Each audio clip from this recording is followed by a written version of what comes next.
So how did you get onto the board? Oh, how did I get onto the board? In 2021, around, it was after COVID, in July, we had a meeting. We had SEC and executive board meetings where we presented the issue of a gap that is going to arise in August, end of August, when the Nssf board expires. And through that, were nominated to go to the board, and Secretary General wrote a letter. But I have got complaints from people. I just want to give a background. COF2 is a political organization by nature. What do I mean? COF2 and NOTU, we send 5 workers, MPs, members of parliament, representing workers.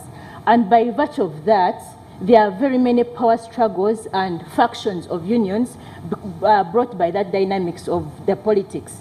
So we have a challenge where, I'll give an example. Actually, the probe has interacted with the both personalities. For example, NOTU, there is a chairman general called Brother Musa Okelo, and there's Brother Asha Wilson Owere. Both claim to be chairman general of NOTU, and that is not different from COF2. Even in COF2, we have those power struggles. We have factions of division of unions, leadership, because of their political leaning. So what has happened is there has been confusion, and I've seen it even before the probe, before the committee, where different people come in to give their positions which are contrary to the secretariat position. But the matter of the fact is there were SEC and executive board meetings in July, and I have the minutes, it's on record, that took place. But now we see people saying, no, in August the meeting were postponed, in August there were supposed to be elections. We have never held elections. I want to put on record, as COF2, we have never held elections to send people. Just some clarification, Penin. You held a meeting in July to select nominees for this board. But the letter from the minister came in August. Is this true? Chair, I'm not aware about the detail of the letter from the minister because I didn't look at it. But all I know, we had meetings in July 26th and 27th. The letter from the minister was asking you to nominate 2 people, and the letter came in August. But you nominated them prior in July. Is this true? I'm not aware about the letter from the minister, but I'm aware about the meetings that we had in July. So it's true we had the meetings on 26th and 27th of July. About the letter, I'm not aware. And the communication was we needed to have nominations for the board of Nssf. I have no further questions. You can respond to the rest. Chair, thank you very much. I just want to address myself to the answers my colleague gave you. Chair, in your preamble, you said that we should not be part and parcel of what we are not part and parcel of. Personally, I'm not part and parcel of the breakdown of the money to the minister, the money to the chairman, the money to the board. I am not part of that, and that issue was not discussed in the board. I have the expenditure heads here. The corporate social investment is under research and innovation expenditure head. And this expenditure head is a total of 6.5 billion. It includes high innovator, due diligence, benchmarking, strategic partnerships, and professional subscriptions. That's the budget line, and that is what we approved. Now, this breakdown of money going to board members to what must be somebody's creation, which we are not part of. And according to our resolution here, management reassured the board that there shall be a policy to be submitted to the board and the guidelines to govern this budget. So if there's any expenditure on this budget line, it has been done outside the guidance of the board. I thought I would make that clarification so that this Clarification.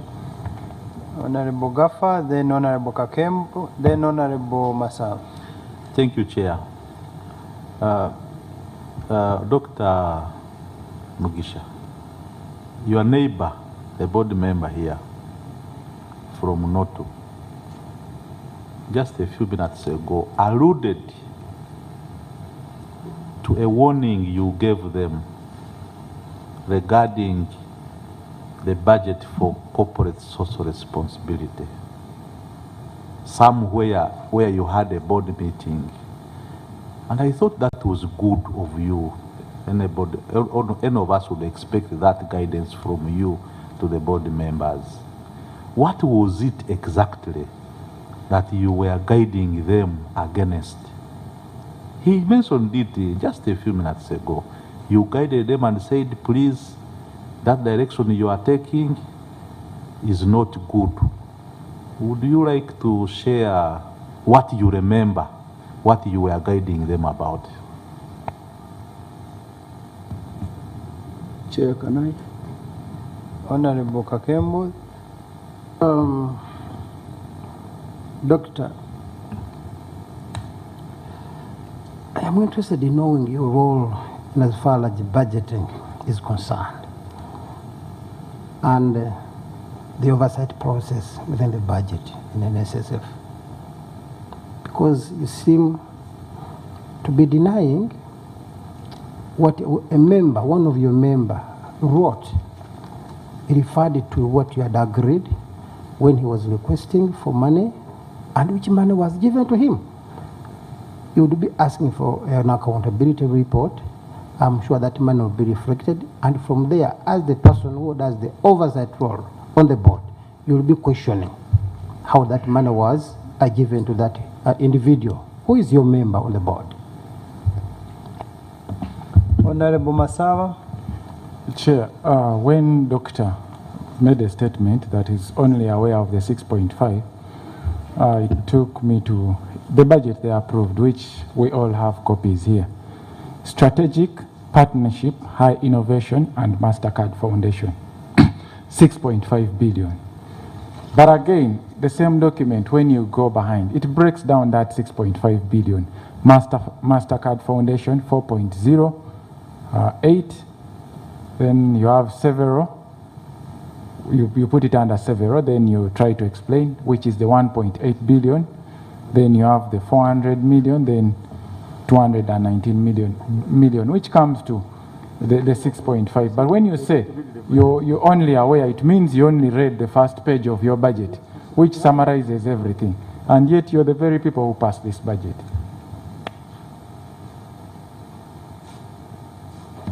Chair, I am just dissociating myself from the breakdown of the minister, the chairman, the board, because that is a very, very bad practice. It would be, of course, unbelievable that the board can associate itself with this unless it really has a very serious regulated mechanism. Two, Chair. Mr. You are the chairman of the finance, Dr. Mugisha. Yes, sir.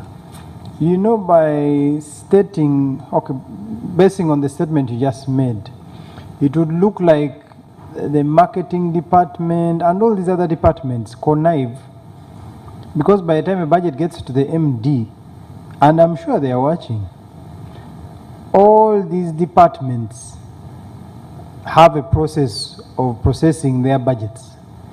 So what you're trying to say is by the time they bring these budgets to you, they hide the expenditure, the work plans of these budgets, and you do not know what they're actually doing. You just pass, like Honorable Masaba just stated, you just pass a summary, and therefore they are the ones hiding these details, and we are even now going to be forced to look at all the other budgets. So in this particular matter, corporate social responsibility, that lady Barbara, who is in charge of marketing, so she connived to hide details together with the MD, and the corporation secretary was aware yesterday. Thank you, Chair. As I told you, this expenditure head has items which are itemized here. High innovator, due diligence, benchmarking, strategic partnerships, and professional subscriptions. And as a board, in the minute which the chair, my chairperson of the investment committee read, we had said before you spend, we want to approve, to look at the policy and the guidelines that will regulate the application of this. It would be very surprising if part of this money has been spent already, and that is the action we can take as a board to see how anybody can spend without the guidance of the board. Chair, I was also asked about a member of the board who asked, I want to make it clear, Honorable Chair, and with all due respect, we are not responsible for the behavior of board members in their individual capacities. I remember seeing a request of 1 billion, and I called the acting MD that please, as the chair of the finance committee, don't proceed with that because we don't have a framework for spending this money. And I thought I had done my work by stopping a request which I thought was not in order. Chair, I'm sorry I keep interrupting because we are now really getting puzzled. Who is telling lies? Now you have thrown the management in the bus. The corporation secretary, I'm sure every memorandum, contract, agreement that is signed at Nssf, you are involved.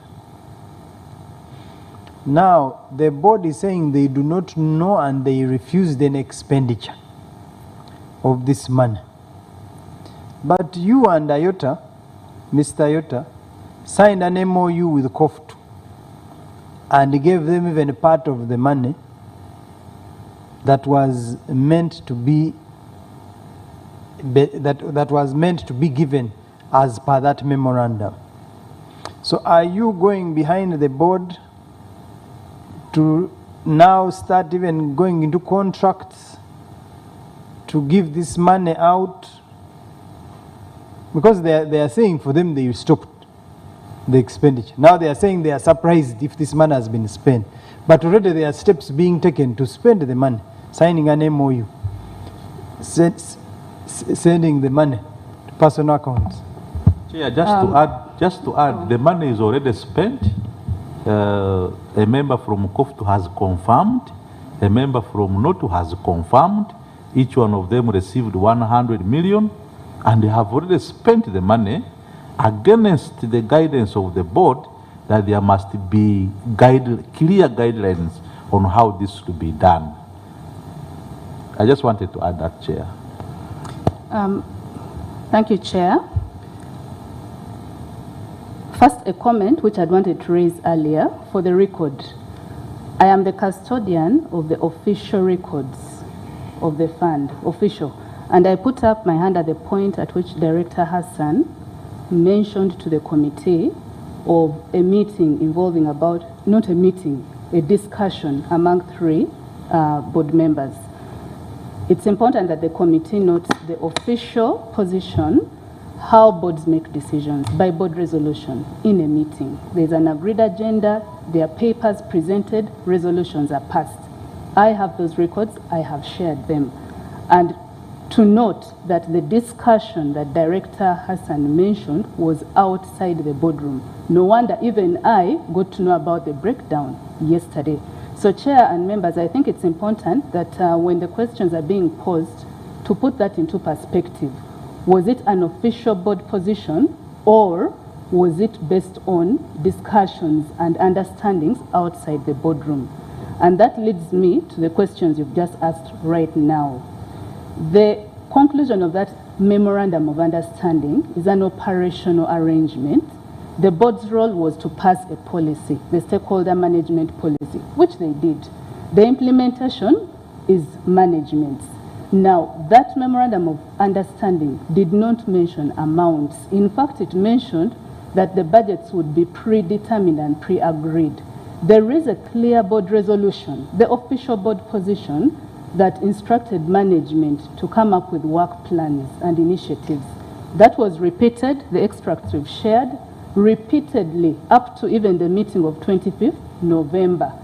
In that respect, there was no budget. The letter of Dr. Lyomochi, I also learned about it personally a few weeks ago. How was money released? I don't know. How the money was released would have to be answered by whoever released the money. But the official record is clear. Management is expected to avail the initiatives. So I submit. Thank you. Chair. Can we have members who have Honorable Baka, no, Honorable Amos, he has not yet submitted. Thank you. Chair, I was looking at the chronology. Member from Notu said this matter was shown to him when he was seated with Dr. Silva and on the phone of a former MD. And that in that discussion, Dr. Mugisha Silva advised that that matter was not the right way to go. Yes. Yeah, I said when we were in Imbarara, is it Ibolala? There is a hotel called Ibolala. Stan is my brother. The reason why I'm raising that historical background, I saw my friend Garogaba yesterday implying that we put a lot of pressure on him to give us money. No, actually. Yeah, so that's why I'm saying I was with Silva Mugisha in Ibarara. Then Garugaba joined us. We are standing not even seated after break. Then he wrote this phone. He said, "This one is for you. This one is for you." Then I said, "Under which framework?" And what was... now this is the one who was soliciting me. Again, he's come here telling the committee that we are putting pressure on him. So when we went in Mbale, Biarugaba brought again that issue and he wanted the board to approve. And Dr. Silva guided. I'm sorry, I'm name because I did not prepare him that I'm going to mention your name, but I feel it is also... When he showed you that message that this one is for you, I'm putting it for you in the budget, didn't you see the total? I don't remember, but as if he said 500 for 80 members of the board, something like that. He said 500 for 80 members of the board. But you saw the total of the whole, the 200 for the chairman, the 500 No, for it was scrolling his phone like this. You could not see the whole total. You could not see it. You only saw yours? No, ours. He said ours. So, when we are in Mbali, in the board meeting, why I want to inform my dear sister Agnes, when we are in Mbali, in a board meeting, again the same, Biarugaba raised the same issue. And Director Silva guided, and so you people, this matter of involving the board in matters of social cooperative responsibility. Chair, you can stop there. You can stop there. No, that is enough. That matter be drawn from us. Let other structures manage social cooperative responsibility, but not the board. Okay. Yes, in a board meeting. He saw it's okay. They scrolled. You proceed. It's okay. I wanted to develop it from the point where Dr. Silva guides, like you have put it. And he is still insisting that is the position. Okay? So the issue here we are looking at is eventually this money crops up under that budget of corporate social responsibility, and the corporation secretary is saying it was not approved. She's equally surprised. Yet we see your colleague, unfortunately he is not in, Dr. Yomochi, requisitioning for the same amount for that purpose. And you're saying you're not part of it. What is important here, and I'm coming to Agnes, is the corroborative evidence. You're saying you are not sure, you are not aware of this, and it has come up. Since you're part of management of the fund, have you in any way ever had issues to do with this, with the acting MD about Okay. the expenditure? Honorable members, as I have observed, the board is really moving on a serious collective responsibility. With your guidance, we are going to request the board to take leave somewhere. We will designate and we shall interact with one member at a time. Clerk, kindly get us a very comfortable room. These are very big people, where they can sit, relax, and not hear what we are discussing as we interact with one individual per individual.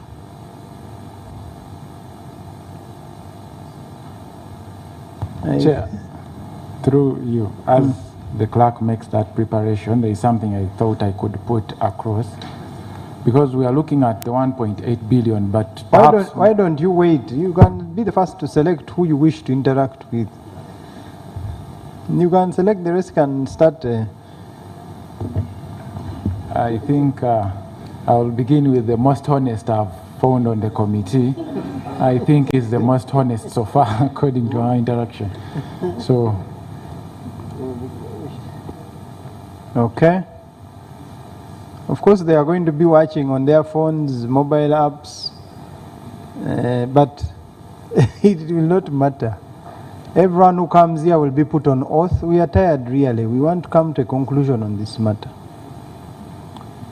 So can we have everyone else excuse us? Clerk, kindly guide them, except the gentleman who is representing NOTU.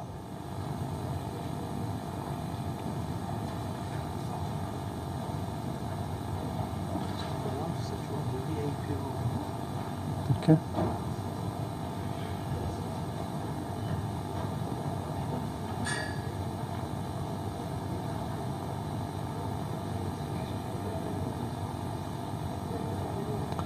It's going to be a very long evening. No?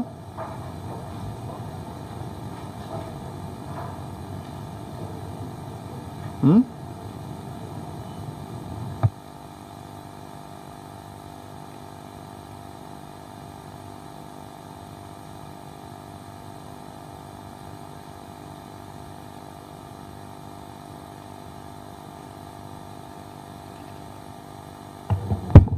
Chair, I know we may move with this board up to 7.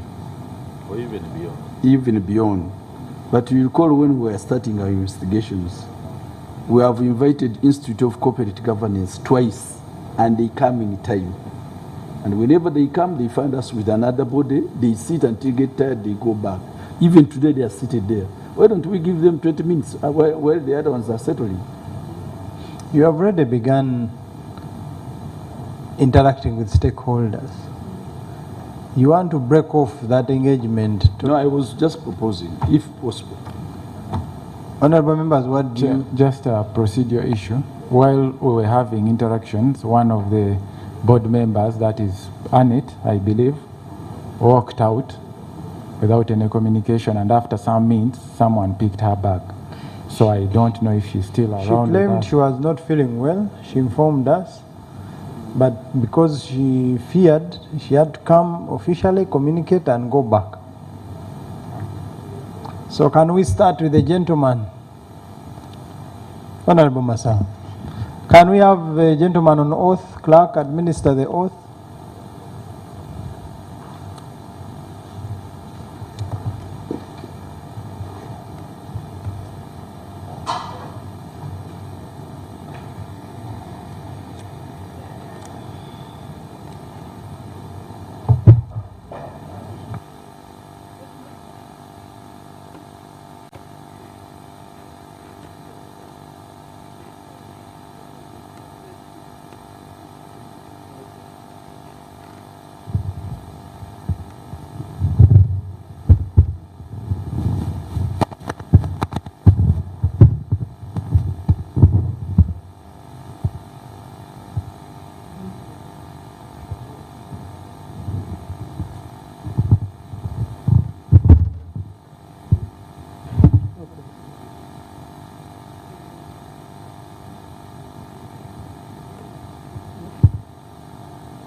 So,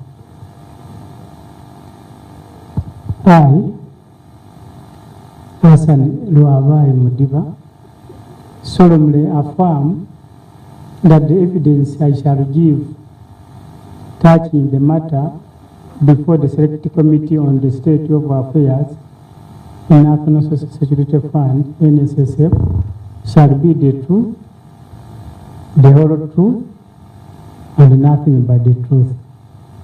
So help me Allah.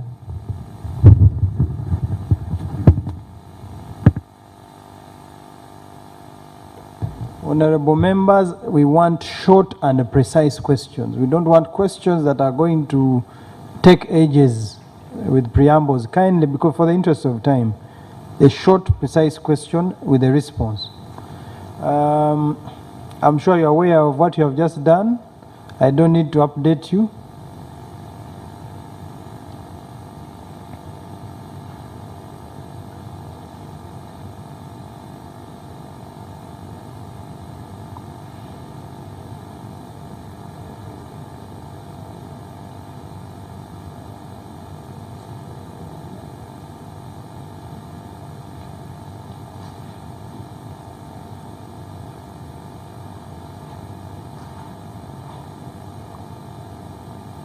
Okay, Honorable Masao.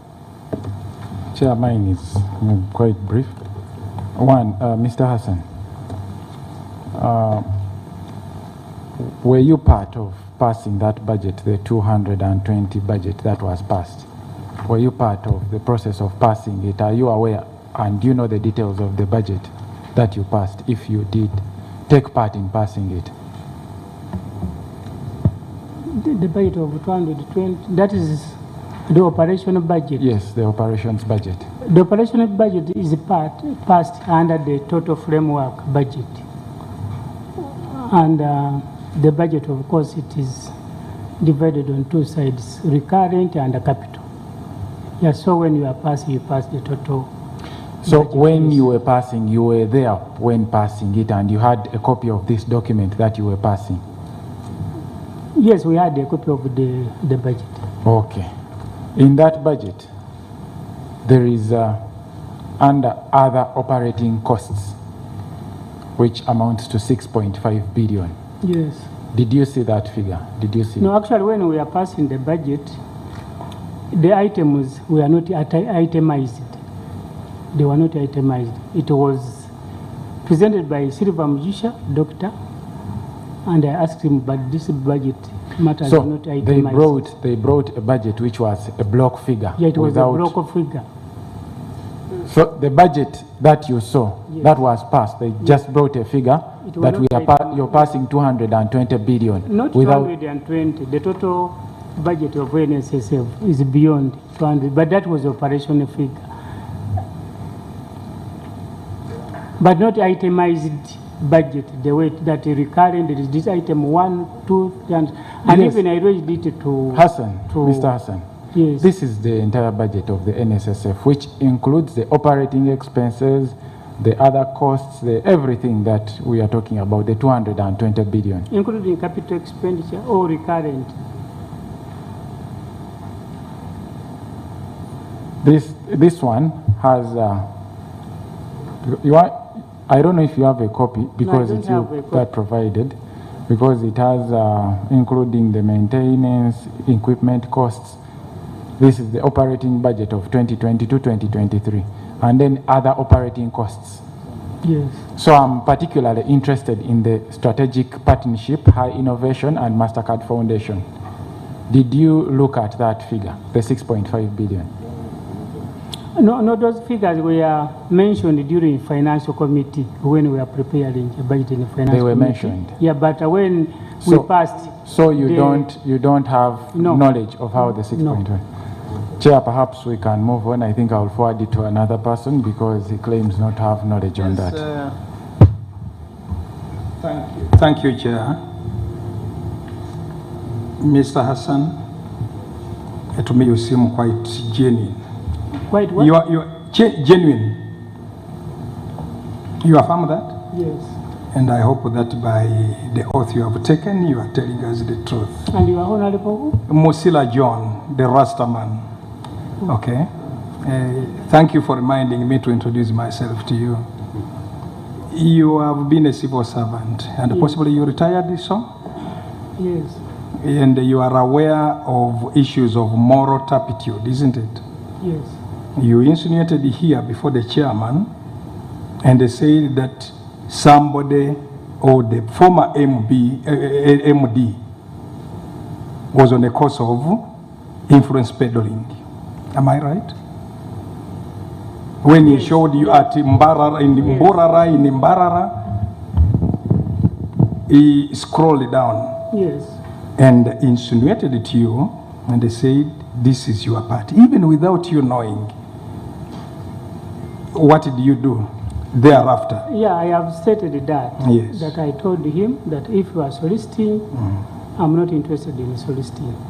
Let us go to the board and address the issue of your contract before Mujishi. Good. And when we went in the board, we raised the 3 issues to the chairman. As this man expressed interest of renewal of his contract, they said he has not expressed interest. 2, have you appraised his performance? They said they are not appraised his performance. 3, has SACA, the committee which is responsible for staff, been involved? They said no. Then we said we cannot proceed, and that is where we ended. And we said you allow SACA to proceed with the process. Let him and his deputy express interest that they may want, they still want to continue, because we may renew when they are not interested. Then 3, you give us the performance appraisal. Okay. Mr. Hassan, did you feel that that was some kind of a moral turpitude issue and would be punishable and it would be criminal? And if it was so, did you report to the other board members? Punishable. Yeah, within. When somebody is trying to solicit that you may appoint him, that one, you know it from the civil service background, that it is criminal, it's not right. So did you raise it with other board members apart from Mugisha, who was almost witness while he was doing this? Yeah, when the board convened in Mbali, that idea was thrown out. We said the board should not be involved in corporate social responsibility. And I don't feel that under the law, I'm supposed to report everything that I get, even if I may have a case to present, but I think you may give other options a chance to sort it out. Thank you, Mr. Chairman. Thank you. Mr. Hassan, you are a board member, but you sit on 2 subcommittees of the board. Which ones? Yeah, I sit on finance and investment. Finance and investment.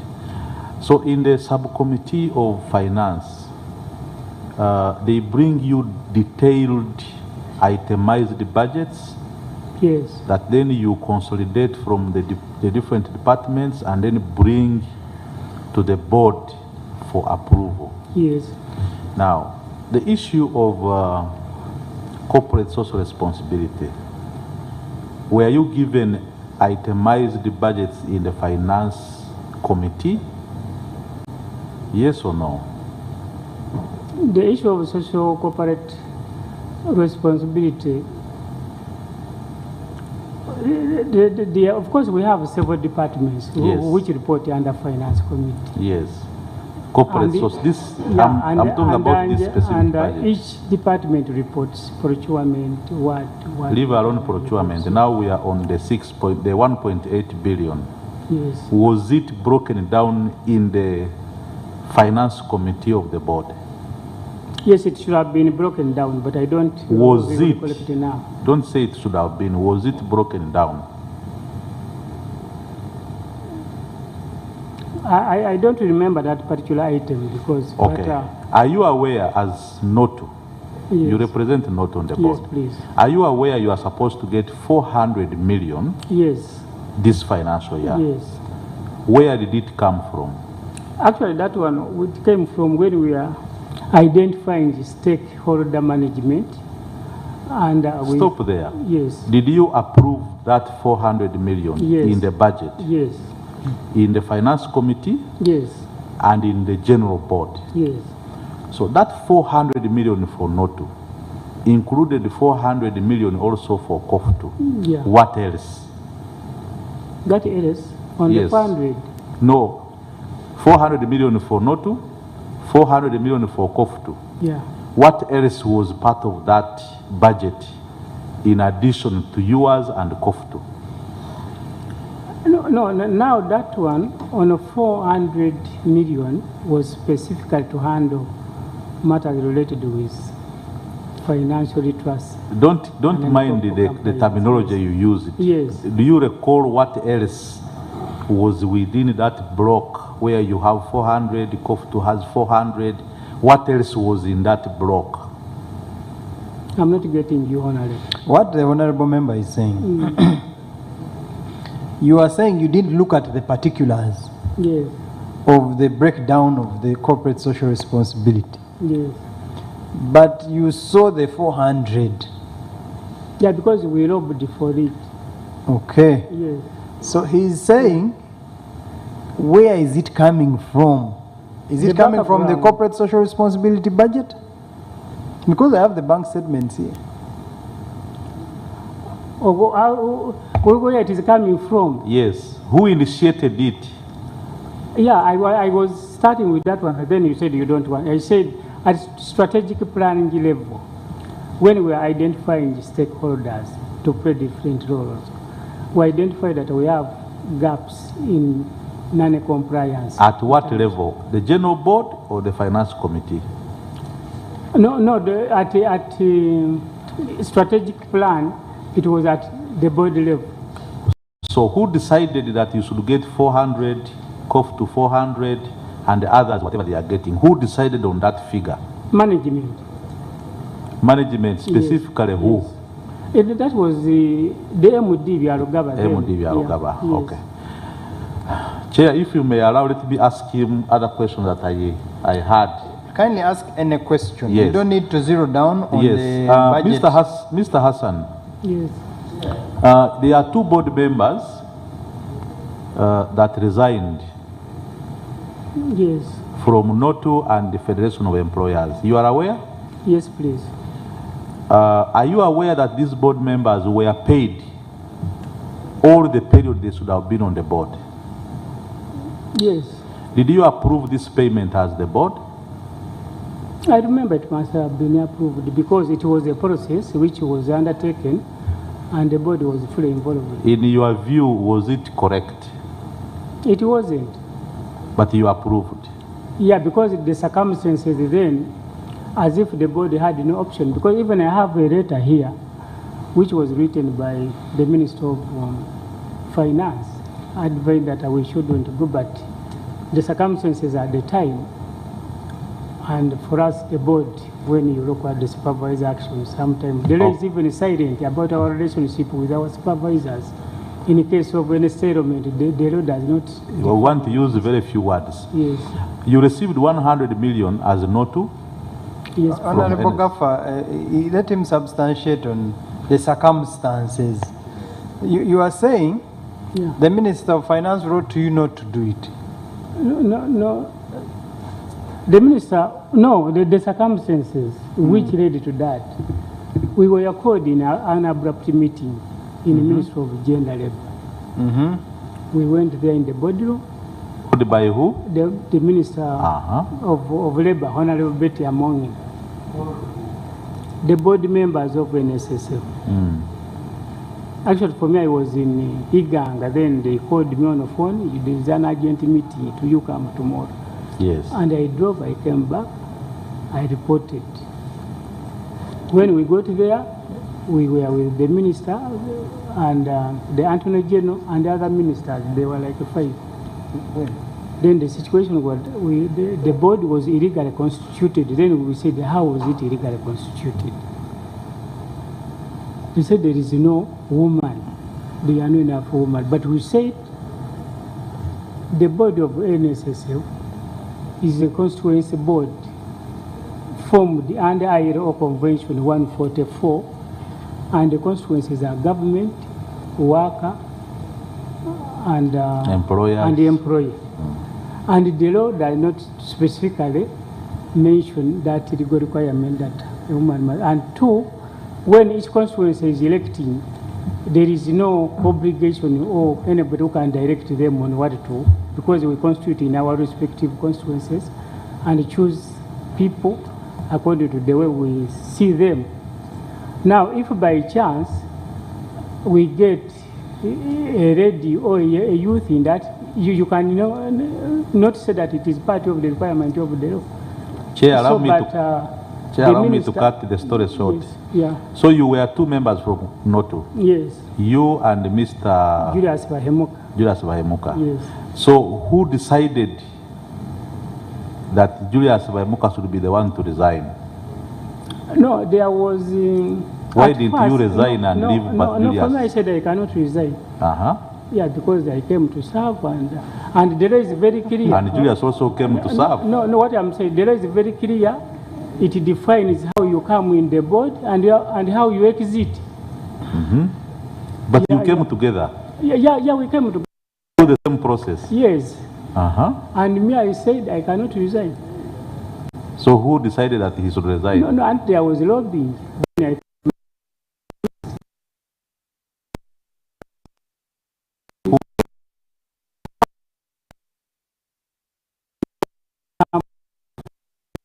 Board until he has resigned, or it is defined under the law, the circumstances under a board member ceases to be a board member. So under that prevailing circumstance, there was no way anybody can make any board member to lose his... Finally, on my side, Chair, Mr. Hassan, now this is only you. Forget about other board members, because this can save you alone, or it can take all of you. Tell us the truth. How is the process of budgeting and budget approval? Do you look at details? Do they just bring you block figures? Do they bring things in a hurry and you just approve? What exactly happens during that process? But I think what is happening in the Nssf is what is happening in other public bodies. Yeah, where you find that sometimes things are not given due time. Like now, the board under the law is supposed to meet once in 3 months. And the issues you are covering, you cannot cover them in a single meeting. Yeah, they may require even more time, but you may end up being obliged to handle that thing within that short time you have. Yeah, so I cannot even blame anybody, but it is the law sometimes. So you are bombarded with so many things? Yeah, within a time. Like within a short time? You are supposed to have a quarterly meeting. One meeting, committee, then the board. I thought a board meeting like this one of approval of the budget is not a one-day event. It's like 2-3 days. You go somewhere in Mbale or Mbarara, and you are there for 2, 3, 4 days, and you do so many things. Yeah, even then, but if you look at the budget of Nssf, if it could be done the way Parliament does, it could be fair. But as of now, you find that you are given very little time to handle the magnitude of things. So you may end up rushing and even failing to take due attention to certain things. So you think it is intentional to give you little time so that so many things go without your notice? I can't say that it is intentional, because the blame may end up even with the framers of the law. Thank you, Chair. Yes. Mine is one. Who wrote off the Uganda Clays loan? I was not on the board then.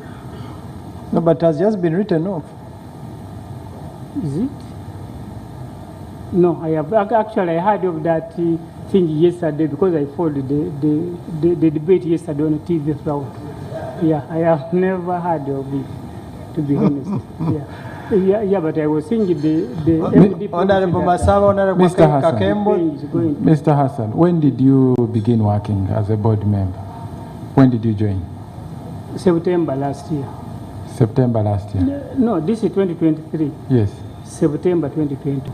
2020? 2021. 2021. Yes. But this was written off last year in the books of ending June 2022, meaning you should be aware of. Who wrote you?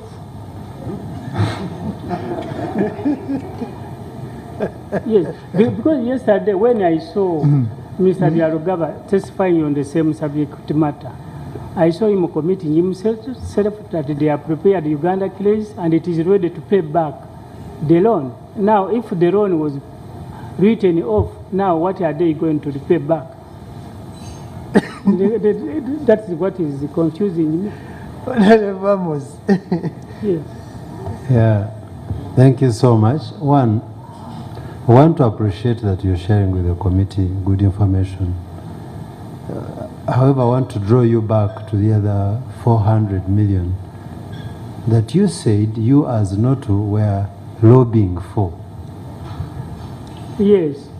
Not as such, but as workers' representatives.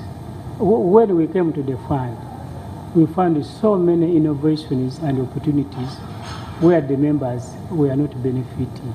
And one of them was the financial literacy.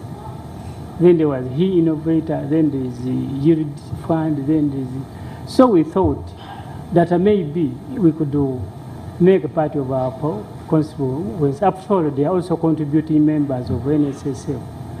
That maybe they could also benefit from that. Okay, so now... That was the consideration, that influence, but not that not to lobby it, because it was never even written to NSSF that we wanted this. But it is the directors who thought that this one could be an additional value of our being on the board. And that's where we said, yeah. So you're saying you as members of the board, yes, representing NOTU, you realize that there was need? Yeah, like now the issue of financial literacy. Okay, just a moment, we've heard that. So after realizing that you could also be benefit from this resource. The members, not me. Yes, yeah, but the NOTU, you're representing NOTU. Yes. You took the initiative as board members to lobby. Yes. And have it. Yes. Do you realize conflict of interest? Yet you're the one supposed to approve a budget. Now you're initiating the budget yourself. Conflict of interest in what context, Honorable? I don't understand. Like if I'm a director, I'm at a committee level, and a branch issued the financial literacy program, then I say, when we're identifying the stakeholders, and we say, why can't we include unions as stakeholders in that? You see, why I'm bringing out that, why I'm bringing out that is that who is supposed to generate the budget? The technical staff. But now you're the one generating no, that. No, I'm not generating. You're suggesting... I make an input. Oh, you made an input? Yes. Okay. At one time, we have been told that the board requested for an increase of their retainer. And now you've been talking about how you meet once and yet you need more time. So do you remember this conversation and what was it about? So, and what was your proposal? Proposal, no. On your retainer, or who brought this idea of increasing your retainer? Yeah, there was a study which was, of course, most of these things are influenced by what is happening in the economy. Like if the cost of raising, the cost of living rises and the inflation rises, then people can consider, say, how do we handle these things? Two, people have studied, you can study how other bodies treated of similar taking. Okay. Just from there, the final one, Chair. Yes, you're saying there was a study taken. You remember what that time you were earning as a board member. Yes. So can you tell this committee what you were earning then and your proposal because of the results of the study?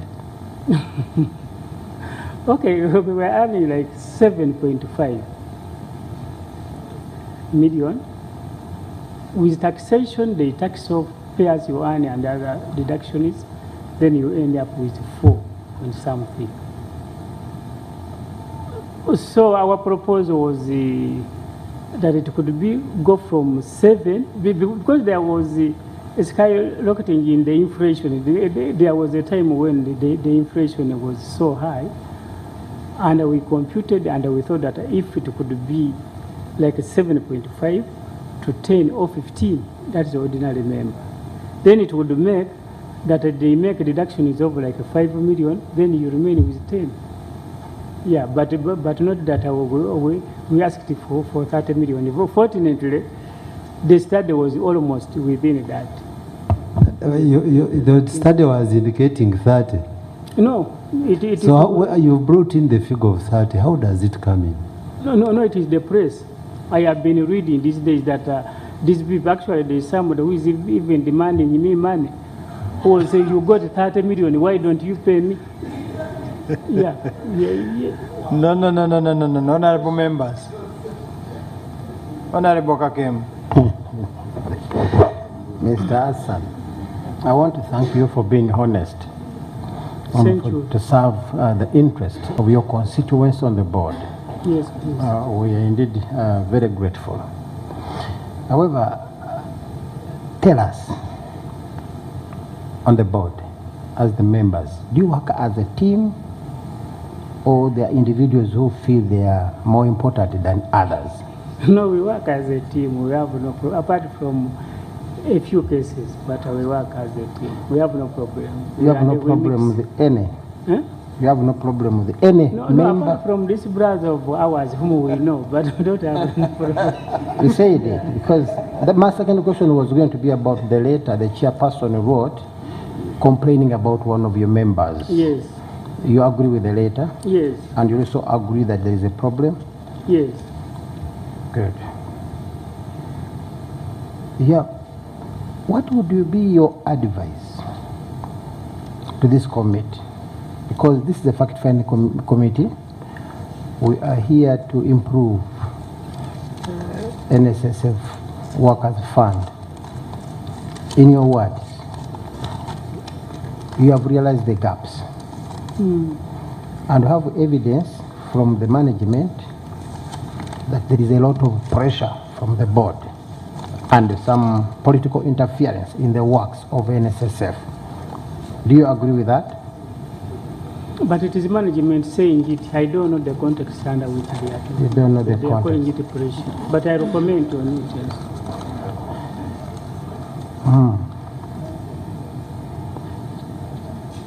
A member asked you about your knowledge on a resolution that was passed by the members in regard to the increment of your retainer or emolument. You call it salaries, retainer, emolument. How do you call it? It is called the retainer. So it was under which circumstance or under which legal framework you feel that was proper that all of you must, increase your salaries at the expense of the savers' money?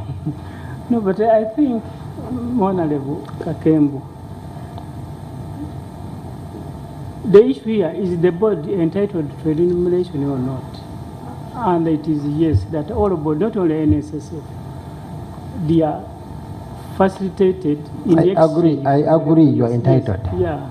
But the increment, who determines what you will get? Okay, it is the Minister of Finance. Minister of Finance. What we do, like you constitute is that the way we do. You said it well. You can not go very far. You said it's the Ministry of Finance. Yeah, ours is it a determines proposal. Yeah. your Yes, actually retainer. appointing your authority. Yeah, we make But a this proposal. time we see the managing director writing to the minister that was a resolution from the body members, including the MD, that they are proposing an increment. Was that irregular or it was? No, it is within our mandate.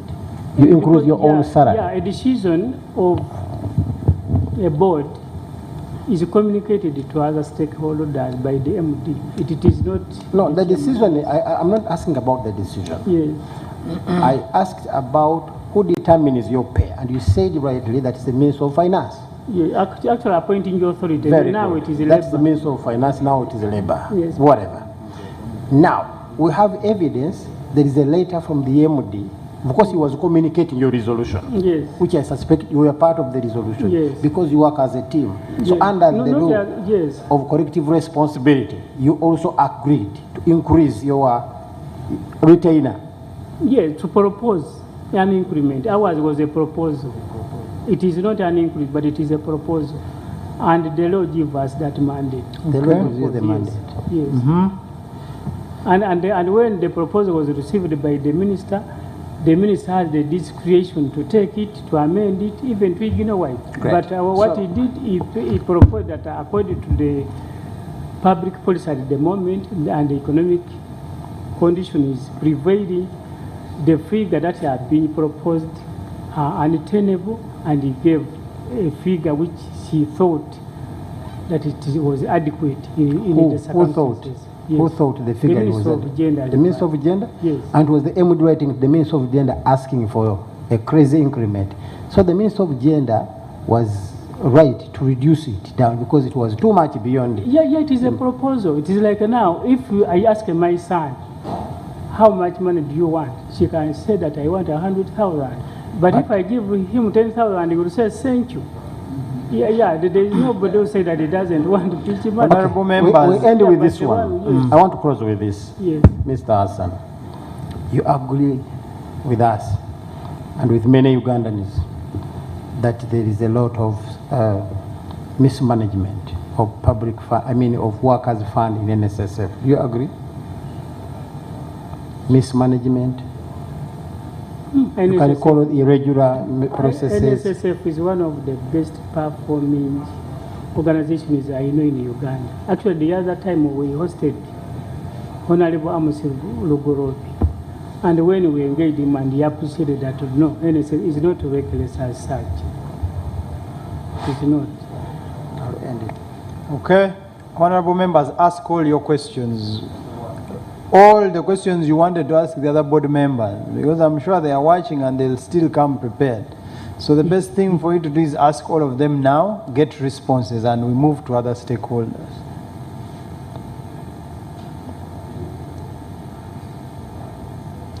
Honorable Buck. Chair, mine is just one simple question. You have interacted with this committee, this is the second time. Yes, please. Do you see it being biased in any way or another or not? No, I have never seen a well-constituted committee like this one. Yeah, because I followed you from the time when you handled the other minister, and I've been following you, and even the way you are handling this one, I haven't seen a problem, even Okay. if we may not agree on certain things, but the way you are proceeding is fair. Not even justice, but fair. Questions? Yes, Honorable. Dear Chair, I just wanted to take back Mr. Hassan over the quarterly meetings you sit. Is your law completely that you cannot sit any meetings before? Within the region of your quarter? The law gives some options Of opening. like in cases of an emergency, that you can have more than the designated meetings. Okay. But of course, you cannot go to, like you can't say that let us meet daily. Of course not. That a reasonable discretion is given to. I meant under duress that you are making a budget and whatever, and you need maybe 2, 3, 4 days Yes. scrutinize and whatever. Yeah. Can't you use that opening? For example? No, actually we beg if you can give that there should be some provisions within the law which allows the board to attend to certain important things. It would be very good for us. Bwana Hassan, did you as a board pass the work plans for the budget? Yes. That is enough. You don't need to preempt them so much. Yeah, but I don't know whether I can make a comment. No, before we, you will make a concluding remark. Now, the 40 billion, you are on the investment committee. Yes. We have seen the minister asking you to make sure and to get commitment from the MD to give the Grain Council 40 billion. Did this matter come to the investment committee of the board? It hasn't. Did it come to the board? It hasn't, because I remember the other time I'm a member of the investment committee, and the last investment committee we are asking management to clarify on the issue of Grain Council. Because we visited Kapeka, I was among the team, and for us we took it as a free tour where Uganda learned certain things, and there were a lot of things. There was a professor who came and lectured us on the relationship between labor and the capital, and the need to harmonize the two sectors. And we appreciate it, but it doesn't mean that we are duty bound to take whatever we got. Did you pass the 6 billion within your budget? We didn't. You didn't? We didn't. Did you receive a request to reallocate money from your total operational budget? Yes. Cater for this money? Yes, we got. And what happened after? No, and now when we got the request, it was it was a bit contentious because what was being talked about, we were talking about voluntary recruitment of members under the new Amendment Act, and we are looking at it that there was no way you could approve this money. First of all, without a work plan, but also this is a new legal framework where we feel we need a statutory regulation to guide this process. Okay. So we thought that we should have, first of all, like me, I insisted as Mudivasan on this one that we need to get a statutory instrument. And statutory instruments are made by the minister and the parliament. And that process has not been concluded. Then we need to look at the work plan and other things. But there are other forces who are interested in passing it, but... who are these other forces? There are several forces. You need to tell us. Yeah, we had actually, even the board were a bit divided when that issue. Tell us. Some people wanted it to, like the acting MD, Mr. Ayota, wanted that money to be passed. Mr. Ayota wanted it? Yeah, and we said, no, we cannot pass this money. Who else? And even the other day when we went, said, but the thing was passed in the budget. Then I asked him, if it was passed in the budget, why did the IGG stop that meeting?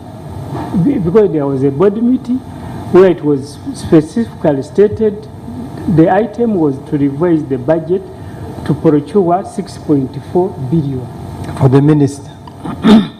Not for the minister as such, but for that activity. So as we are proceeding... Just for the record, you had a meeting, a special meeting to see where to get money? No, not special meeting, but a board meeting. You had a board meeting? Yes. The agenda was to look for money to cater for the 6 billion. Actually, there were two items. One, revise the budget, get 6 billion. Revise the budget and get 6 billion. Yeah. Then 1 billion to pay a former deputy MD. 1 billion to pay a former deputy MD? Yeah. Who is that? Gerard Nssf. So you wanted to give her 1 billion? This is an item on the agenda. It is not that we wanted, but the agenda was brought that way. Yes. So who initiated, okay, you have told us Mr. Ayota was seriously pushing for the 6 billion. Yeah, then we said, this one we cannot approve it. And who was pushing for the 1 billion? No, it is the same management, but we didn't approve. But the reason why we didn't approve the 6 billion is one, first of all, it was like a hot potato at the moment. The environment was so, because outside there 6 billion was like 6, but also from official point of view, the basic requirements we are missing, like the statutory instrument, which they call regulation, we are not there. So who initiated the 6 billion? Was it the minister or did it come from the management? It's just a simple question. No, but there is a letter which came from the minister to the chairman. For me, that's so it came from the minister. You don't know how they came with 6 billion, because she told us you people came up with the work plan. Actually, she told us that a team led by the MD Byalugaba visited her and suggested this amount of money. But I was not part of the team. Me, I learned of it when Byalugaba reported it to Honorable Kasaija, and Honorable Kasaija summoned us. So when they summoned us, we heard about it, and no, he didn't support. Actually, it was cautioned that how do you ask this man and so on, but... Mr. Byalugaba is the one who reported to Kasaija? Yes. To the Minister Kasaija? Yes. Yeah, from meeting the Minister of Labour and proposing that they can provide this money, he went and reported to the Minister of Finance. So the Minister of Finance had to summon the board and his colleague, and we had a meeting in finance about it. And how was the meeting? No, the meeting was stormy because it was a bit exchange between the minister. Why did Byalugaba report her after them going to her? That type of exchange was there. So why did you refuse to approve the 1 billion for the former deputy MD? And what did they tell you? Why were they trying to pay the former deputy MD 1 billion? No, okay, the lady is entitled to compensation, but the way they computed the figure, we do not agree with it. Compensation for what? No, she was illegally removed from her office. She was a deputy MD for Nssf, then she was removed. Then she went to court. Now when she went to court awarded her 200 million. 200 million. Now Nssf appealed against the 200 million. Again, after, even before the appeal is disposed, again they withdraw for out of court of settlement. And again, they want to pay? Yeah. So when we asked them, the logic is not coming. How do you appeal against the 200 million? And now again, you are requesting for 1 billion out of court settlement. So it was no measure in Japan. We played it out.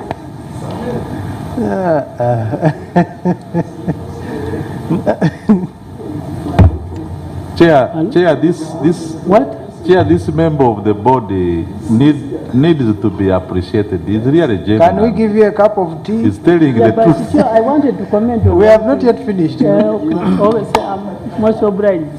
Okay. Now. No, I have water here. Even Okay. So the 6 billion came from nowhere.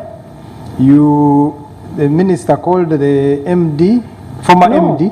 It is the MD who went. The minister did not call her because according to her, she said that it is the MD who asked for a meeting with her with that ID. The former MD is the one who brought the ID. Yes. But then he's again the one who reported her. Yes, to the Minister of Finance.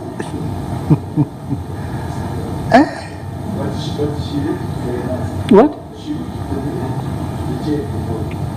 The letter she wrote. The chair of the board. Yeah, it is to the chair of the board, making amendment, suggestions to the budget, which is her right, by the way. So it's under section 29 of the Act. To write to the chairman. She can suggest amendment, but here the issue comes: if the amendment is made, does due process take a course or it is disregarded? And for us, we think that even if there is an amendment, due process must take a course, and that is where we are. So in this stormy meeting at Ministry of Finance, what was the conclusion? Can you remember the date you had this meeting? No, yes, I don't remember the date, but the conclusion, because at first the Minister of Finance thought that the Minister of Labour was in error, but later he saw that as if Byalugaba was not respecting the Minister of Gender Labour. To him, he thinks that this fund must be in finance. and anybody, anything to do with labor, he does not feel comfortable. So me, I saw the Minister of Finance Okay. questioning Byarugaba that this is what During the meeting to agree on the 1 billion to the former Deputy MD and the 6 billion, the IGG brought a letter in the middle of the meeting. Yeah, as we are there, and we are ready to fight because some of us were not ready to pass this money. So apart from IOTA, who was supporting this money seriously? Even Dr. Yomochi was supporting. It was Dr. Yomochi and IOTA. Yeah, actually they were good. Yeah. Who That one else? is not even a secret. Who Everybody knows. Who else on the board? Everybody knows it is not even a secret. Yeah, that one is not. But except the people are sensitive with information. Maybe I'm not sensitive, but I feel. Who else was supporting that move apart from Dr. Romochi and Mr. Yota? Who else? At least in my assessment. Those two. Yeah. So, okay, where was the 6 billion going? Was it going to the Ministry of Gender? No. The letter from the minister was proposing areas of expenditure. We have to seen the chairman. letter, yes. Yeah, you were talking of expanding the membership of Nssf through voluntary and so on. And this is why we said we should have a framework. We cannot just pass it without a framework. And one of the framework we want to know where they were, because some of the details of that stormy meeting were how it's going to be implemented and where it is going. And the letter of the minister that we have received was clearly stating how they wanted to spend this money. Not so? On diaspora, was Nssf going to spend on the diaspora? Nssf? I mean, in the chairman's letter? In the minister's letter? To the chairman? Was it also an activity within? I don't remember. Maybe if I can look at that later.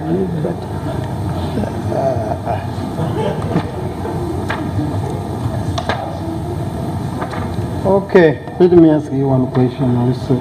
Honorable members, question. Something small here. Mr. Hassan, I want to appreciate you for being honest. Now we have a resolution from the board renewing the contract of Mr. Iota. Did you participate in that meeting and the resolution there? As what? As the board, to renew the contract of Mr. Iota. As what? As the new, as the MD, now is acting capacity. No, the board. He renews his contract for another 5 years. The resolution was to nominate him as a deputy MD. You nominated him. The board nominates. That we nominate and send it to How many people did you nominate on that day? On deputy MD? On the deputy MD, yes. No, How it many? is one. It was not complete. You nominated one. It was not MD one, deputy MD one.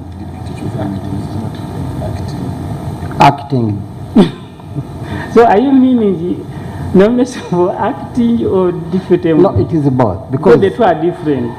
His contract was renewed for another 5 years. After nomination by the board? Yes. As the deputy MD? As a deputy MD for another 5 years. That one we did. Based on his performance. Yes. And you appraised him. Yes. And you agree he was the best performer. He's Yes. a good man Both who of can them, take yeah. care of our money. Both of them. Yes. And you have just told us there are some irregularities you witnessed yourself. What? Pushing. Irregularities. That is recent after nomination. Oh, before nomination they are good people. It's like a few weeks back. A nomination is like a few months back. Okay. Yeah. Acting MD.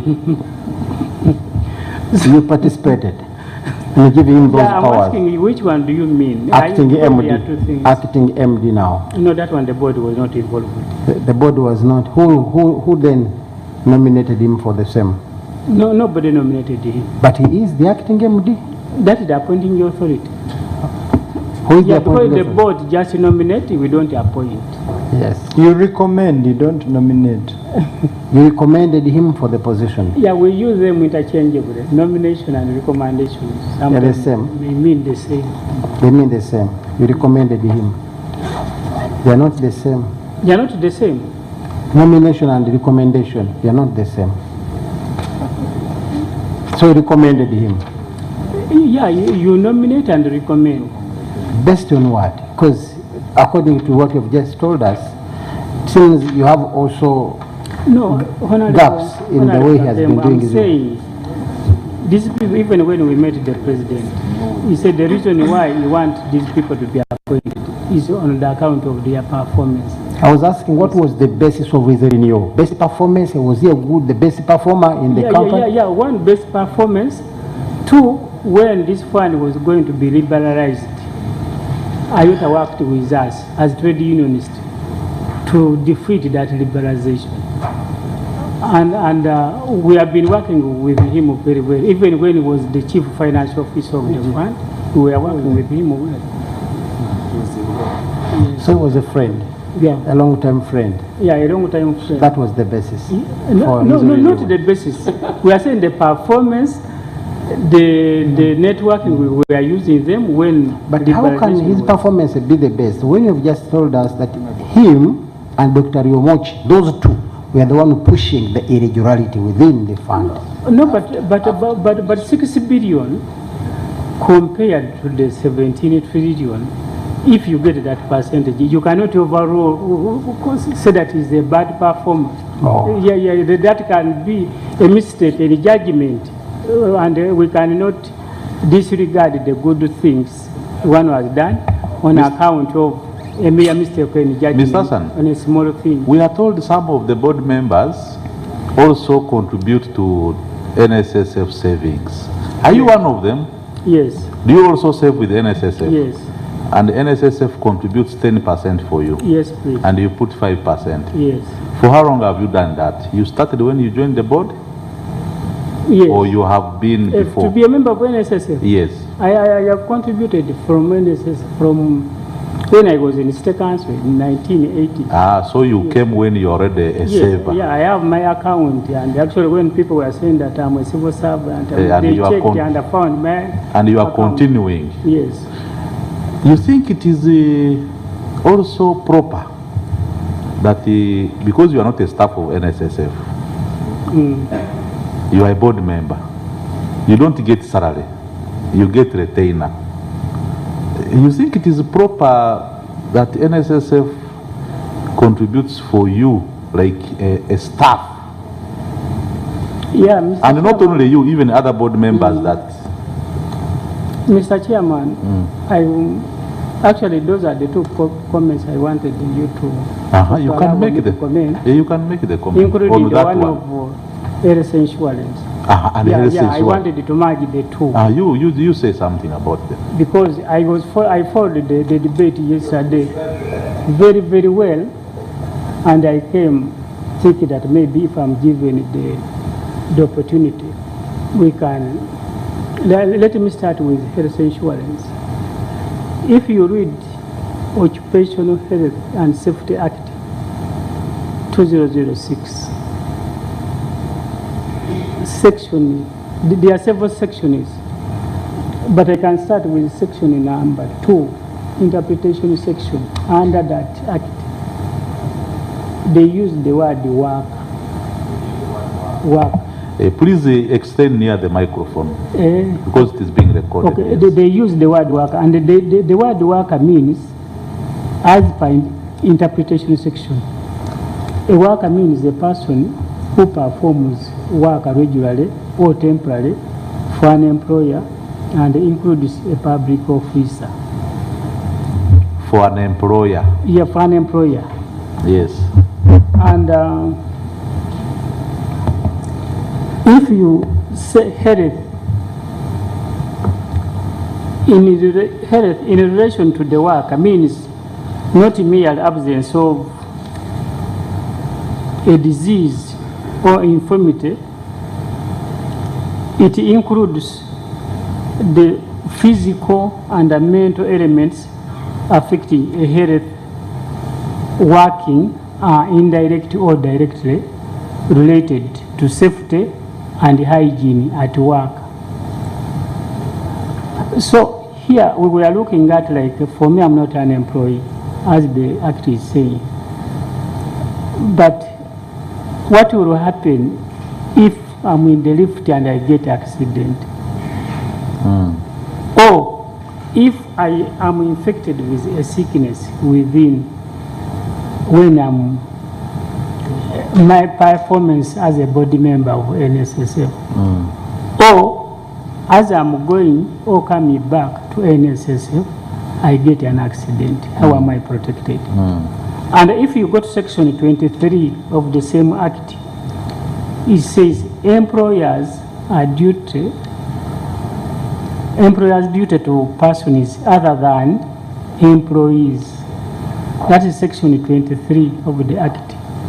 It said employers duty to persons other than employees. Let me ask you a question. Are there casual workers at NSSF?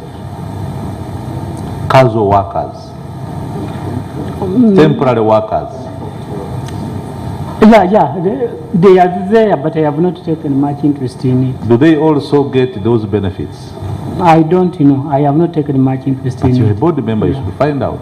There is a committee responsible for staff. It's called the SACA, and I'm not on SACA. Who is on SACA among the board members? They will identify themselves. Members of the board, who is on SACA? Yes. The name again? Yeah, so...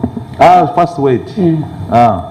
Penina. Penina. There are board members among you who are benefiting beyond the retainer and other allowances. You are going ahead to get medical insurance from NSSF, and you are getting NSSF contribution of 10%, as if you are a staff of NSSF. How did this come about? Under what legal framework does NSSF, does the fund contribute for you NSSF savings when you are not staff and employees of NSSF? Chair, as through you, Chair, as a member of SACA, that matter is actually a board matter. At SACA level, we do not handle the board remuneration. It's a board matter. It comes straight to the board. So it's a question that is open to the whole board, not to Yes, now you talk as a member of the board and as a lawyer. Under what legal framework? Well, there's no legal framework, but it is practice, a good practice that has been at the fund for all the boards for the last, I don't know how many years, over 10 years. Do you know, a practice. Do you know of any other board in this country whose members benefit like that the way you are doing? Any other board? We have National Water here, they have a board. Do your board members benefit from NSSF contribution and medical insurance? Tell me of any board in this country that has those benefits.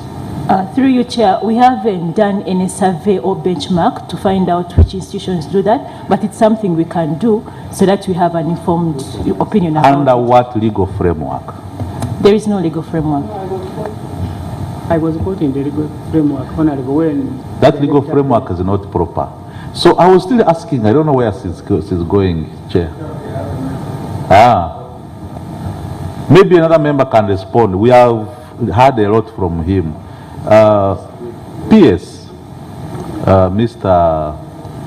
PS Finance, we are told some members of the board, I don't know if you are also one of them, are getting benefits including medical insurance and NSSF contribution.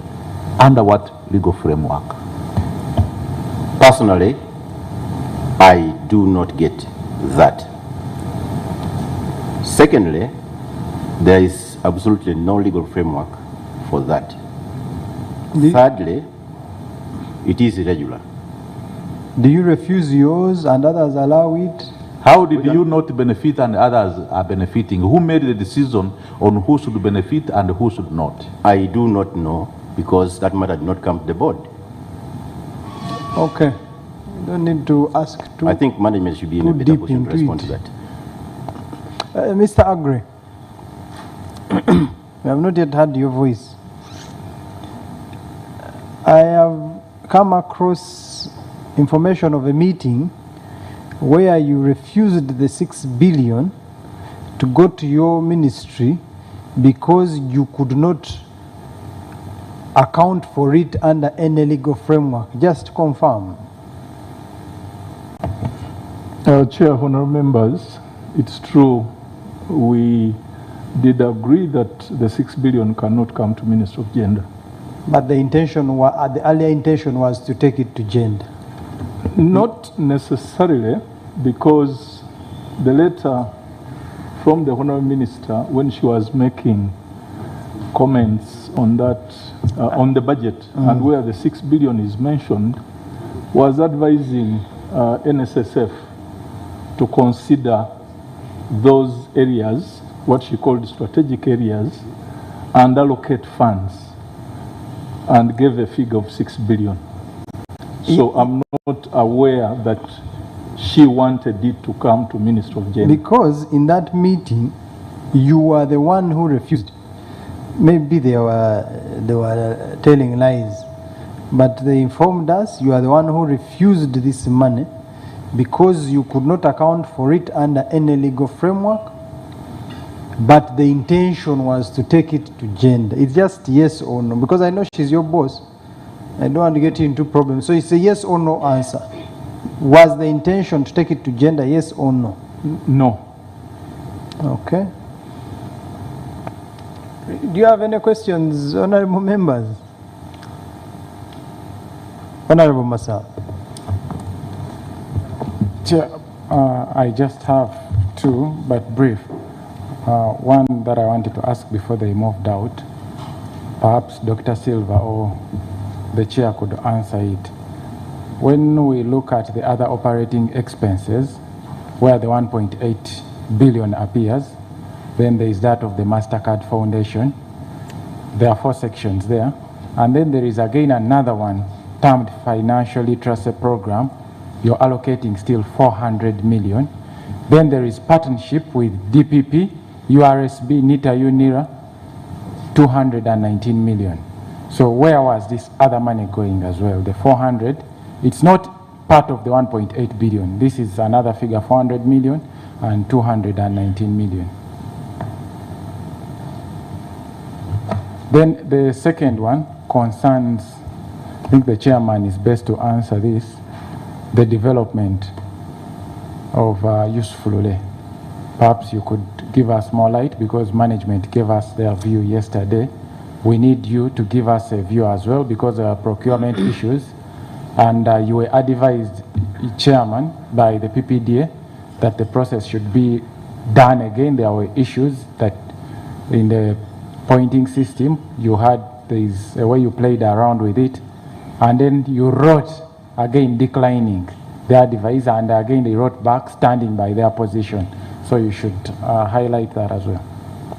Okay, and the gentleman you left behind, Mr. Hassan, told us, this is to the chairman, told us that the minister, so that they were not involved in the appointment of Mr. Yota in acting capacity as MD.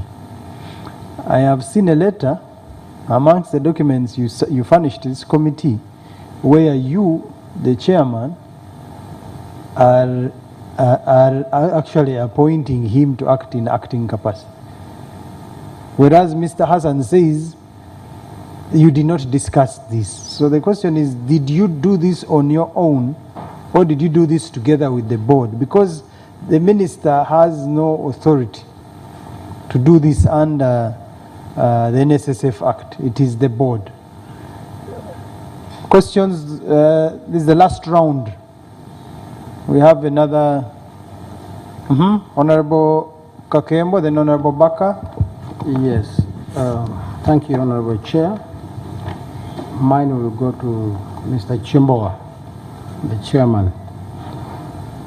Mr. Chimboa, this committee is interested in knowing the relationship between Metrobus and Nssf. And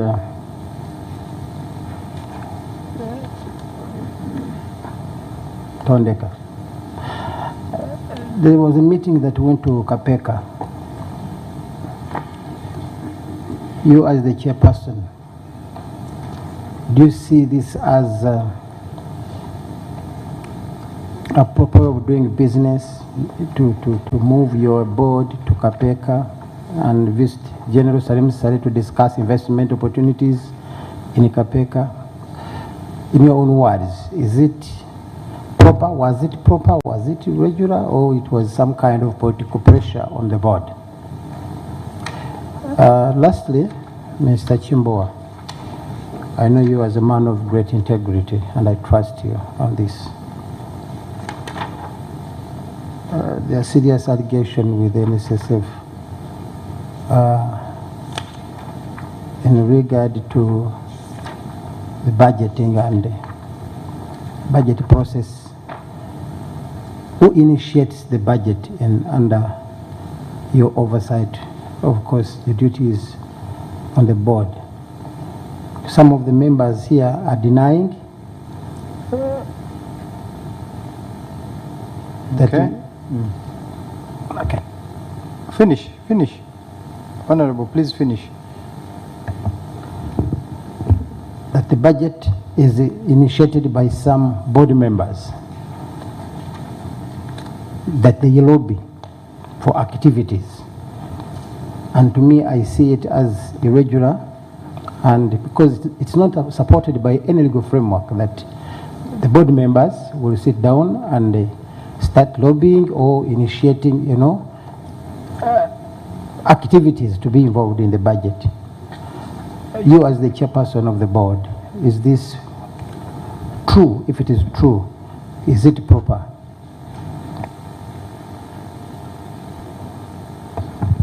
Chair, mine are brief, just two questions. The first one goes to the two sisters on the board. Any can answer. We have called you here twice. Do you see any biasness in the transaction of this committee?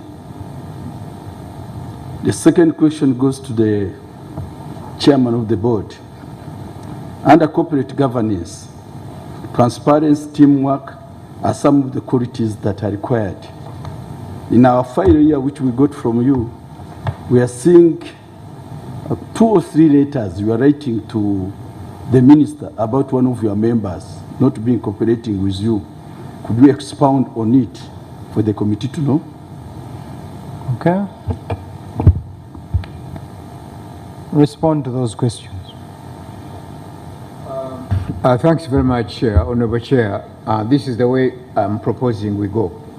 On Nssf Lule, I'm going to talk very briefly, and I'll ask the head of projects, the committee on projects, to conclude on the Nssf Lule. Now, on the issue of the appointment of Ayota as acting MD, I am still going to talk almost very little because I wasn't in the country when all that happened. There was an acting chair, and he's seated right here. So he's going to talk about acting MD or caretaker MD. So the two are going to be clearly outlined. On Metro and Tondeka, I will explain from A to Z. And on the issue of Kapeka, from A to Z, I will take on that myself. On the issue of the budget, I will still make very little comment, and I will ask the head of finance in charge of budget to say something about budgeting and the difference between provisioning and authority to spend, because the two are different. Then finally, on the issue of governance, teamwork, and the letters I wrote to the Minister for Gender, I will explain that from A to Z. So we start with Nssf Lule, Honorable Chairman. On Nssf Lule, we got a petition as a board that there was something wrong going on with that project. So as a board, we decided to seek again assistance from PPDA, because they are the authority. So we asked PPDA to investigate all the claims that were in the petitions. PPDA responded, and when they responded, management came back to us as a board. So we said, no, you come back to us as a board when you have a complete answer to what have been raised in the petition. So, and we want full support from PPDA, otherwise the project doesn't go ahead. So while all that was going on, we were overtaken by events. So I would like my colleague from projects to have something to add on. Chairman, you've not concluded or clarified clearly.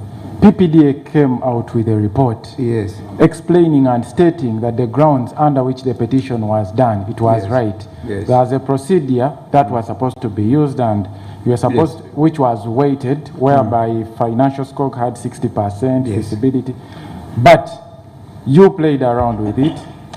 The ones who were in charge, not maybe not particularly, but whoever was in charge played around in order to favor China Railway, that China Railway Construction Company, to get that bid.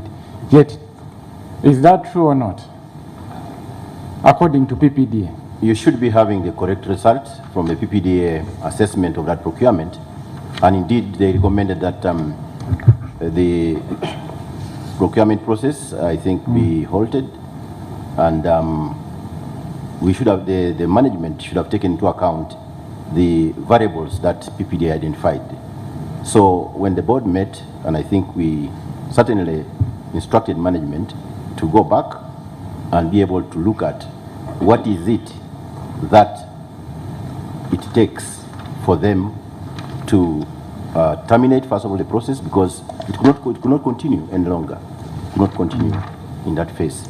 So that process has since been terminated, and a fresh arrangement is underway. So that's what it is. So who exactly was in charge of that process which was done wrongly? Who tried to favor? Because there was allegations of over 40 billion that was involved, and then something to do. So who was in charge? All submissions to IPMC are done by management. They have the management team which does all that. They do the analysis in line with the investment policy. Is it part of the board? Because when you talk of that committee, they are not part of the board. They are not part of the board. There are two levels. The board exercises oversight function and fiduciary responsibility over the management and running of affairs of the board. According to the investment policy, the management identifies opportunities for investment and appraises those opportunities in line with the clear indicators which are spelled out in the manual. They go through all that and they do the recommendations with respect to what they have assessed to be. Then why did the chairman go ahead to, actually, if I could read verbatim from this letter, we have taken note of the findings and the fact that the alterations to the score do not alter the best evaluated bidder. That was the chairman's response, and he wanted to go ahead. You know, when you sit for an exam and you cheat and you don't get the pass mark, it does not take away the fact that you didn't cheat. Doesn't. It doesn't. So why did the chairman want to go ahead and proceed with this project? Supplementary question. Actually, that's supplementary. Yeah, you said the procurement process had to be halted because of the advice. My question is, you have the in-house procurement team.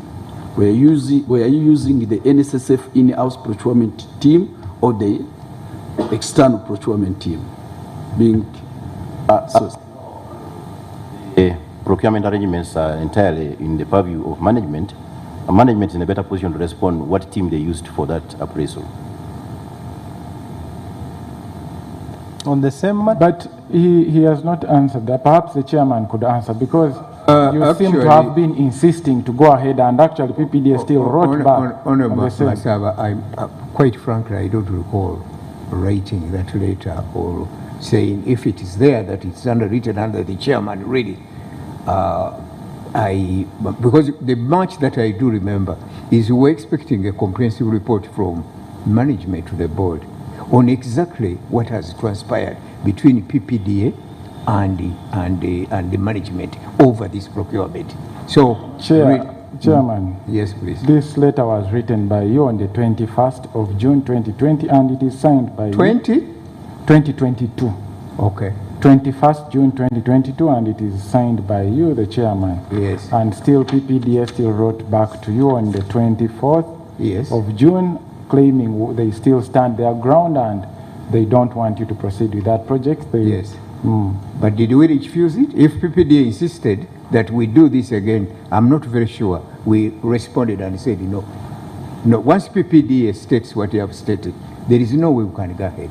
Because you see, even if PPDA, the moment PPDA insists that we do something and we don't do it, we still have to come back to the board. There is no way the board will give approval when they don't see the final agreement of PPDA.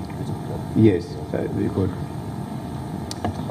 Chair, the issue of PPDA really came to the board by virtue of being a complaint. The board would never have involved itself in a PPDA process because it is barred by law. But the only entry point we had was that a complaint was raised to the chairman of the board. And I remember I was one of those people who said, if the issue has been raised to you, let's refer it to a competent authority to investigate it, and that was PPDA.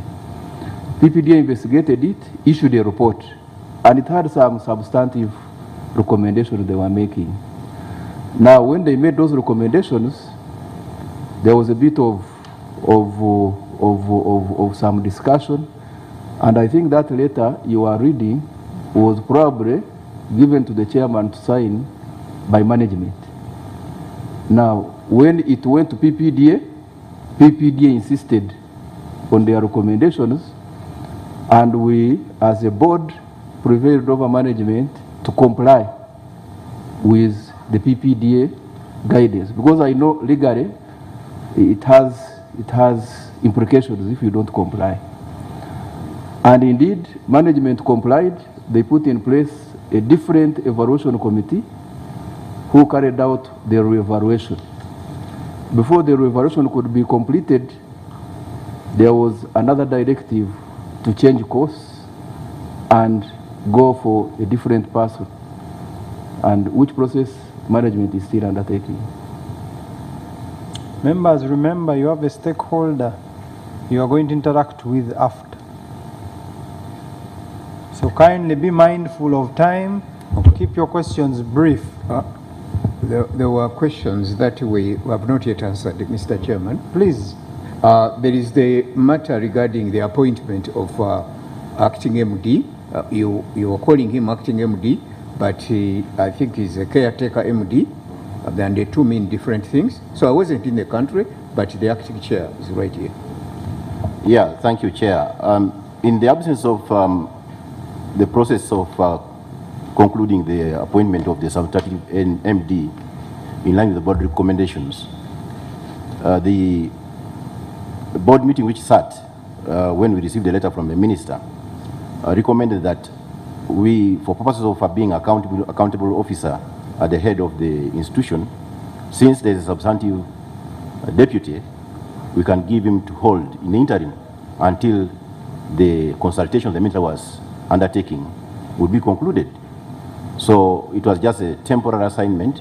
As soon as that is done, in order to allow him be able to head the institution and really take responsibility for the accountable functions of the fund.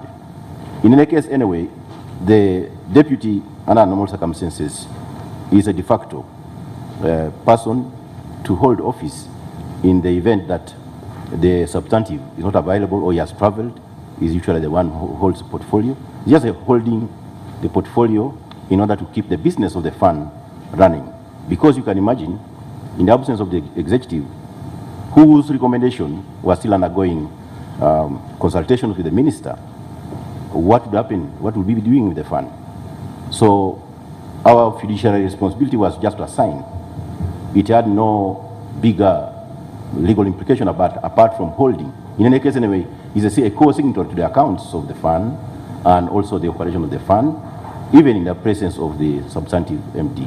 So we thought it better that he is the most senior officer with a substantive appointment at the level of a deputy MD, and we assessed as a board that he will be the best person to hold office until a substantive person is appointed. I am the one signing it in the absence of the chair. I think I used the word acting. But the chairman is saying, he's now educating us that the two words are different. Well, acting caretaker, holding fort in the interim. I think I used some words. Okay, Agnes, please, can you? Yes, Chair. Can you use the proper word? Thank you, Chair. Chair, the acting chairman, who also at the time said he was holding fort, actually used the word caretaker. And some information for the committee chair, I see that on 12th January 2023, the chairman actually sought the guidance of the Solicitor General on that aspect, and Chair would like that we can share this letter with the committee, where there was a request for legal advice on the appointment of the Deputy Managing Director as a caretaker of the office of the MD. I'll share that later. And Chair, since I have the floor, if you'll indulge me, I also want to have a record, the record of the statements regarding the Mbale meeting, the issue that discussed the other allocation, just for the record, that in that meeting, I think both Director Hassan and I are correct. Actually, not I think, we are both right.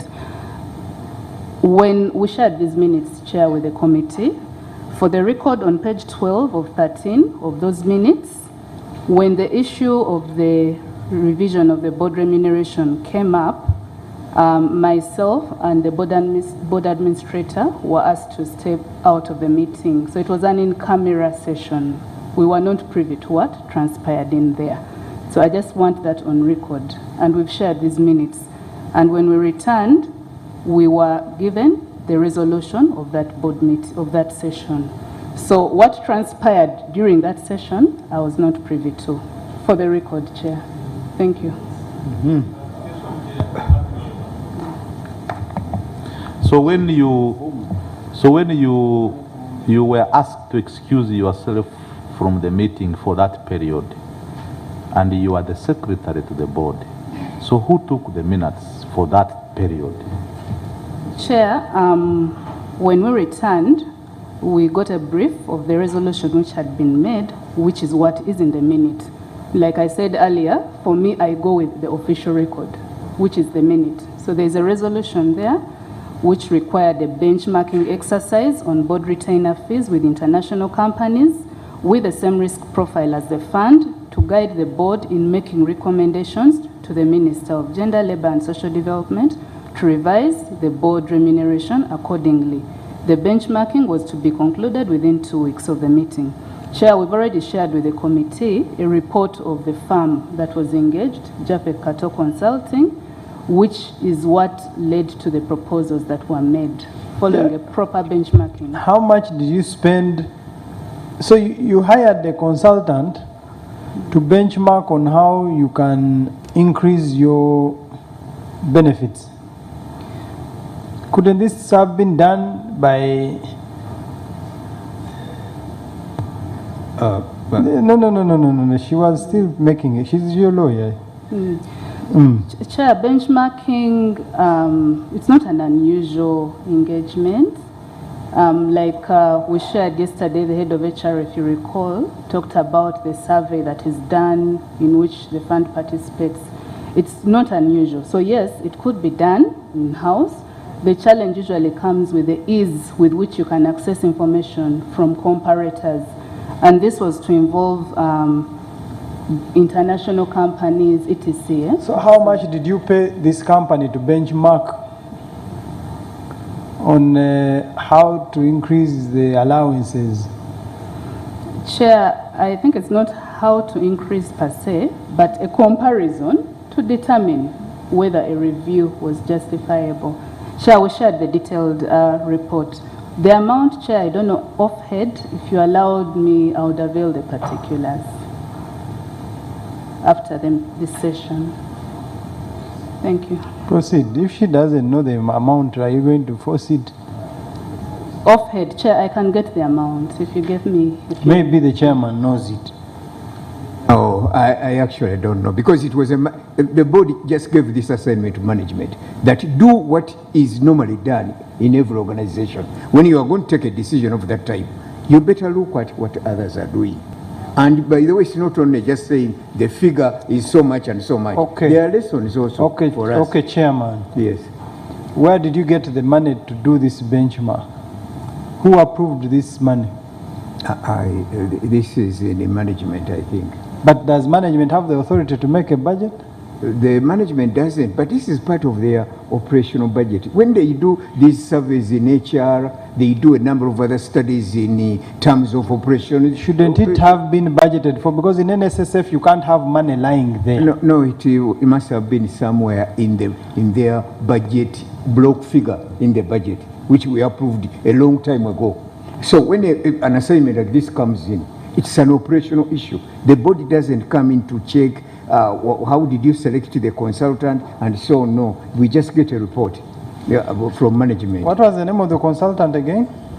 The name of the consultant, I think it was the Jaffet Kato Consulting, if I recall, because I think he's Jaffet Kato. Jaffet Kato Consulting, JKC Consults. Yeah. Okay, kindly respond to the questions the honourable member has asked. I think there were questions that now we are working on going down. The next question is from Honourable Kakembo regarding Metu and Tondeka. I just want to make this brief. I was the founding chairman of Tondeka. Now, Tondeka's job is very different from Metu. Metu is a manufacturer. Tondeka is an operator. And the two don't connect because Tondeka's products come from Kira Motors. Now, what I know is from the record of management, Metu put a proposal to the management of the Nssf. And as usual, the investment committee went through the process analyzing whether this is technically feasible, financially viable for the fund, and they brought a report to the board that it wasn't. Now, in the case of Tondeka, they have never even made a phone call, from what I have understood. They have never made a phone call to NSSF. There is absolutely no link at all between Tondeka and NSSF. The relationship is between Metu and NSSF. Yes. Now, the next point is about Kapeka. As far as we are concerned in the board, Kapeka is a brain trust. Is a platform for debate and discussion on alternative options to grow this economy. And the meetings that have been in Kapeka, or the particular one on 6th December, was about capital and labor.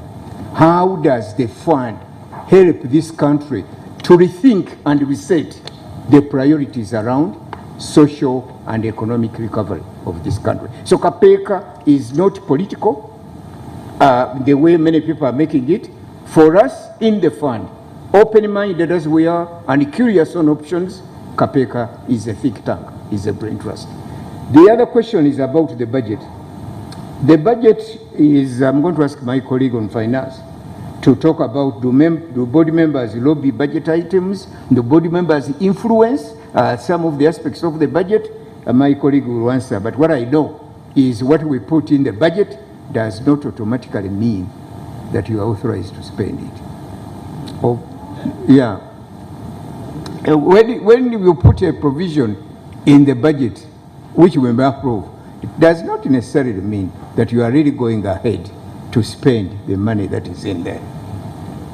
So over to you, Finance. Okay, thank you very much, Chairman. I think just maybe to start from the point the Chairman has made, when you are not to spend, when it is provisioned but you are not to spend, we put a rider. And the rider is very clear. Maybe we say you can only spend this after developing spending guidelines or the work plan. Otherwise, the rest of the other things can easily be spent in accordance with the bylaws in the institution. Now, how do we budget? The way we budget, you first look at the funding strategy. What is the strategy for the fund? Now, for this case, we have to look at the funding strategy for 2022-2023.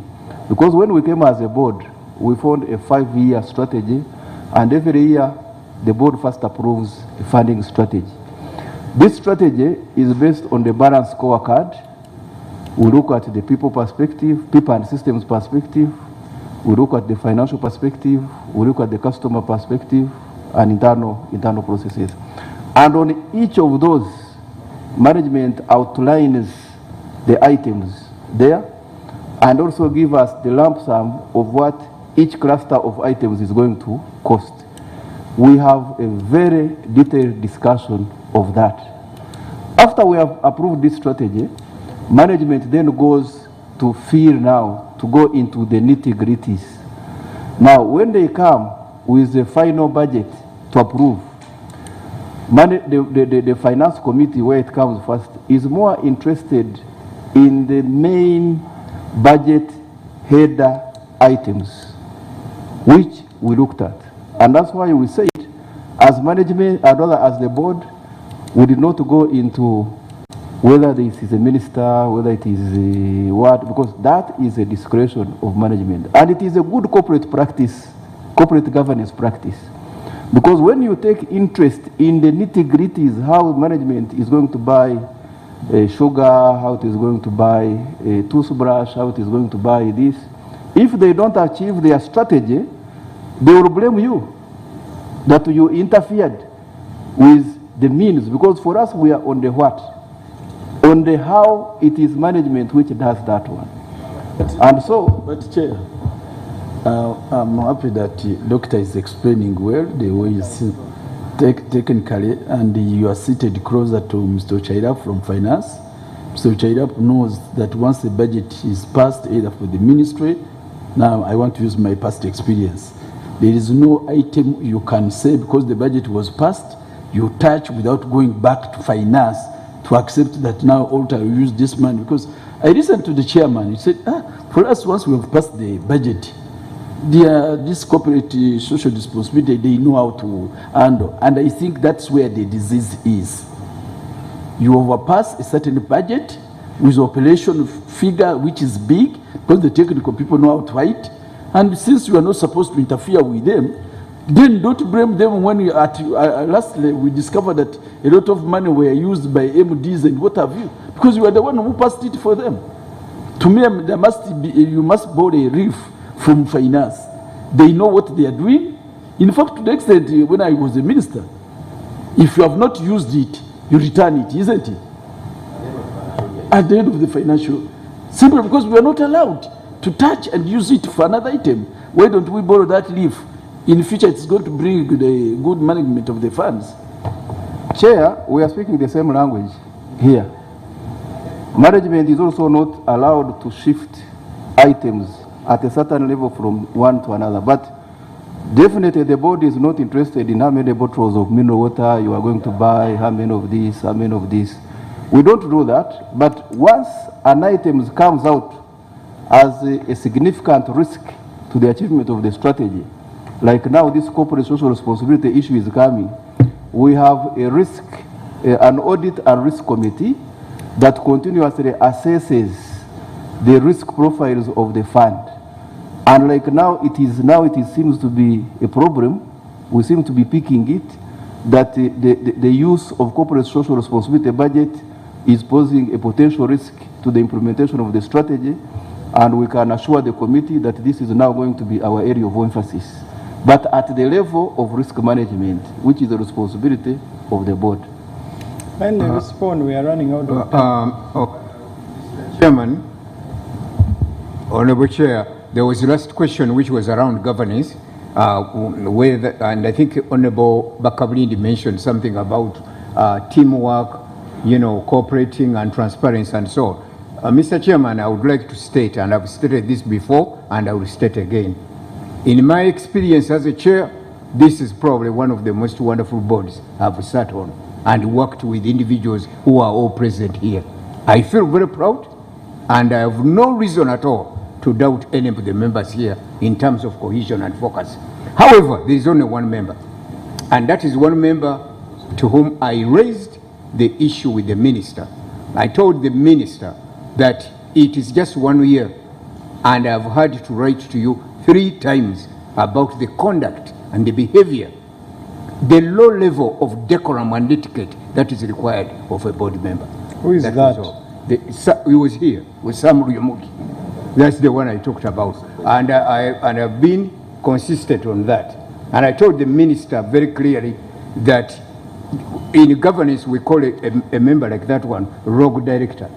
And what happens really is if continues staying on the board, it becomes injurious to the board and destroys completely the reputation of the board. So otherwise, with the exception of that one, I can assure members present here that we are a very dynamic and focused board. Okay. We thank you.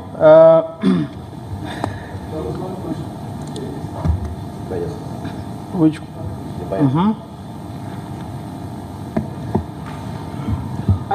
Let me answer. Maybe she'll add something if she has something to say. Yes. Thank you, Chair. The question asked was like our judgment, me and her, on this committee. To be honest, I've done board excellency performance, and the way I see this committee, since when you started, you have possessed integrity. You are so united. Your judgment looks to be on note. And when I look at, I call it a good judgment. When you requested us to come here, you've been very consistent. The chair knows what he's doing at his age. I can't even imagine. Yes. I'm not just praising. Yes, I know all of you have done. Honorable Amos, Masawa, Honorable Richard, everybody, Honorable Baka. What I'm saying is that I cannot go outside there and say you are biased. Because the way, even from the way you were picked, the speaker assured the community that he's going to look for a good team. And indeed, I think you're a good team. Let's wait. And with my assignment, I think you need to keep it brief. It was a simple question. Oh. You are now biasing. Sorry. You are now biasing the members. Yes, Chair, I also have something I wanted to mention on insurance, medical insurance, just something small. As a health worker, Sister Penina just mentioned something that good practice. The way how this thing came to the board, the management gave us a scenario of a chairman who got sick. I don't know whether it was during COVID. And I want to tell you members that the bills for most of the hospitals came to be even up to 50 million. You saw what was happening. And you can imagine if a board member, I know we are not privileged to have that, but you can imagine if someone gets a problem. On this board, we have different, of course, stakeholders. Like we have employers. Maybe they can be better. The other group is the government. You might find they are not even on that insurance. But the workers, I can say, they are vulnerable. So in case really as a board member, I see someone sick and the Nssf cannot even come in. And if it is to come in, if the bill is very big, it means that it will cause a very big problem to the accounting officer. So I really want us to be very considerate. It is not, we followed, I think the corporate secretary is here, she followed what is supposed to be done, and it was taken to the minister, and the minister endorsed it. But it was just a good practice, because it is very... I think what the member was asking, there was a contradiction on what should be the benefits of a board member versus a full-time staff. Now, when you go like to the example of Nssf, we have people like Mr. Agre, Dr. Mujisha, Mr. Patrick Ochaila, who are getting the 10% already from somewhere else. Now you have given them another 10% from Nssf, so they are getting 20% from wherever they are. Contribution to the same person. Now it's the same with the medical insurance. These are board members. You get medical insurance in Nssf, you are getting it somewhere else. Chair, we were requested that those who cannot, it was not to everybody. That one was very clear by the chair.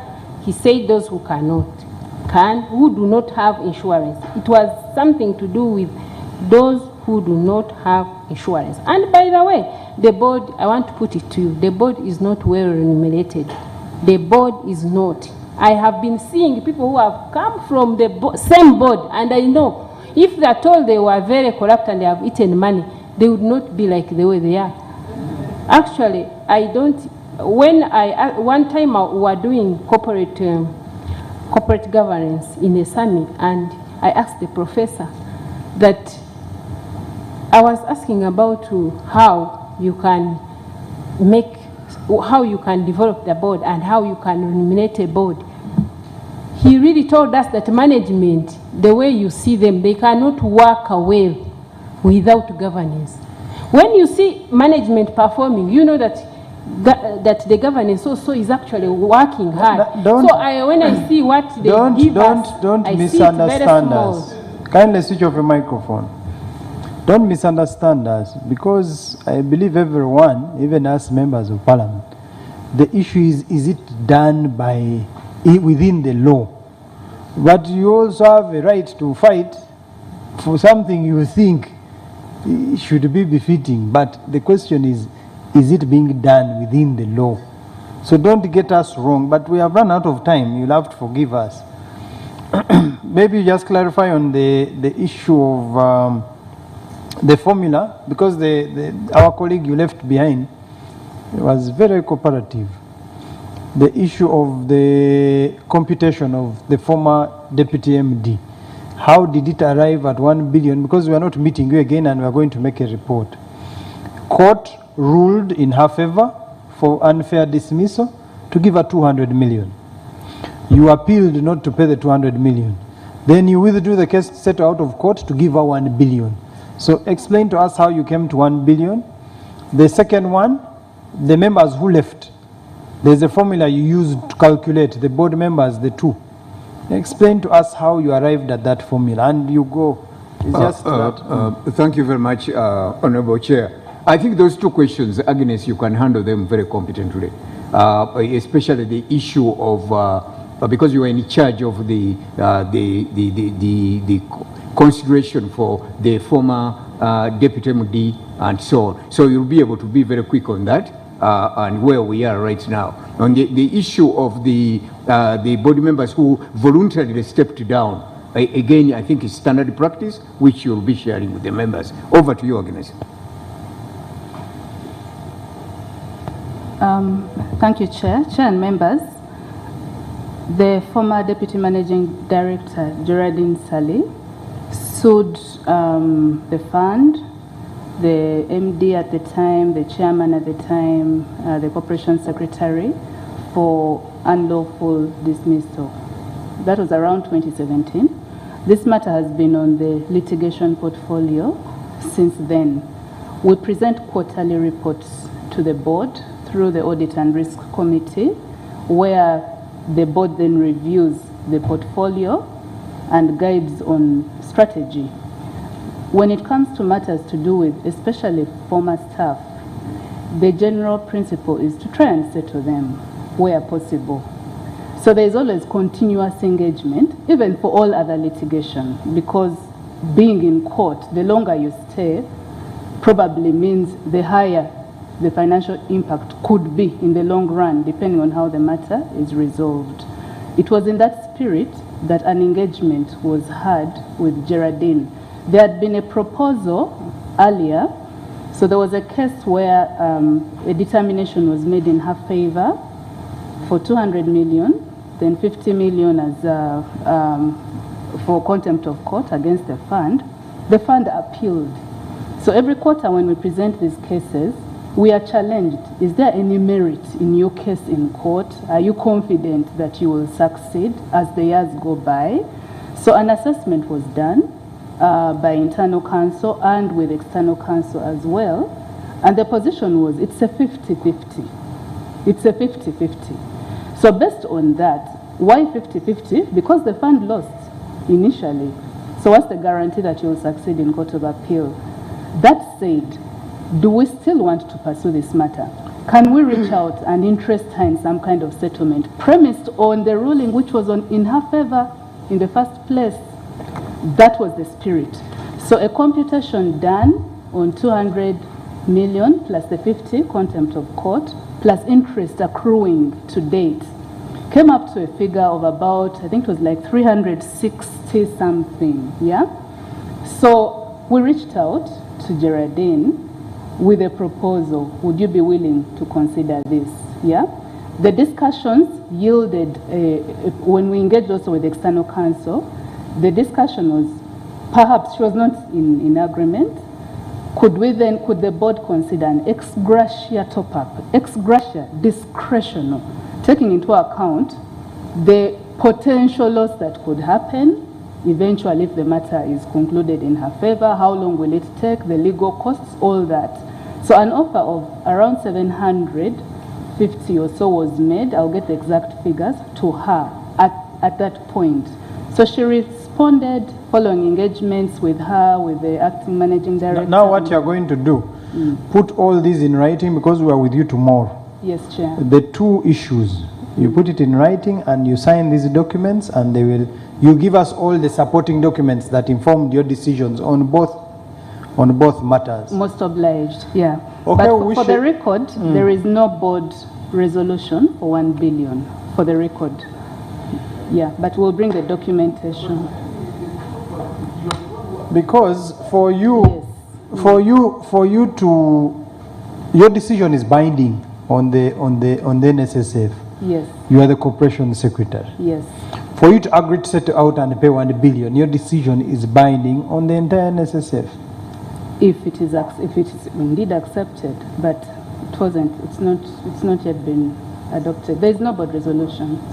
Maybe, Chair, the decision, I think the binding decision is the decision of the board. So when this matter was brought to the board, we had issues. We had issues with the proposal from management, and we recommended a review, and so there's no decision yet. We shall interact with them tomorrow. We have a long day with them tomorrow. So wish you a good evening. And we thank you for your time.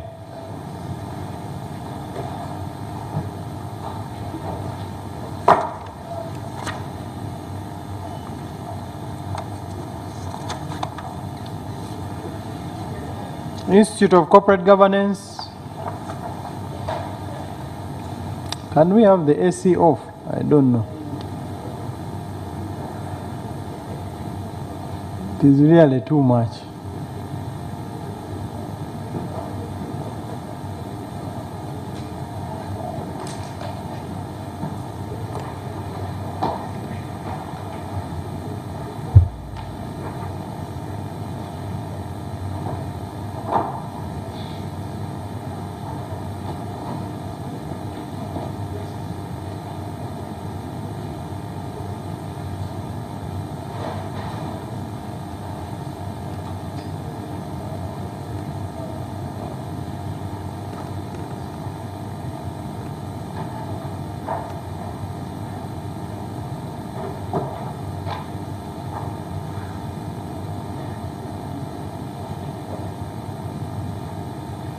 For the interest of time, kindly introduce yourselves and let us begin.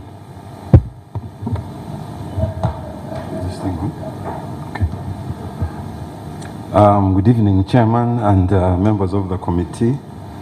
My name is Geoffrey Kihuguru. I'm the Vice President of the Institute of Corporate Governance of Uganda.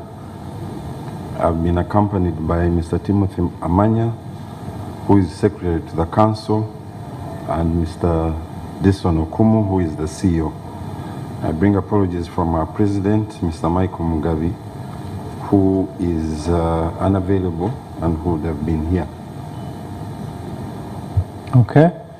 Do you have, can you give us a copy do all the members have a copy of your presentation?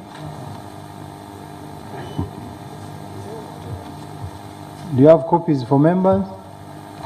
We have copies. Last week we actually left some. We didn't. We had assumed that wrongly that the clerk would probably have circulated. Do you have a copy yourself? Yes, I do. Okay. Beg your pardon? Is it the same as it's last? the same.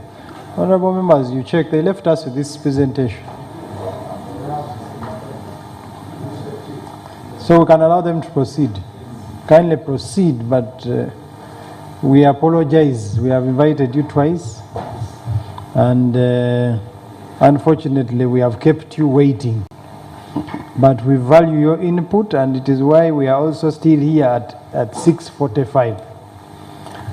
Okay, Mr. Chairman, we've presented the memoranda, and in the understanding that members have had a chance to read through it, we will not go through the whole presentation, but we'll be able to clarify on certain matters.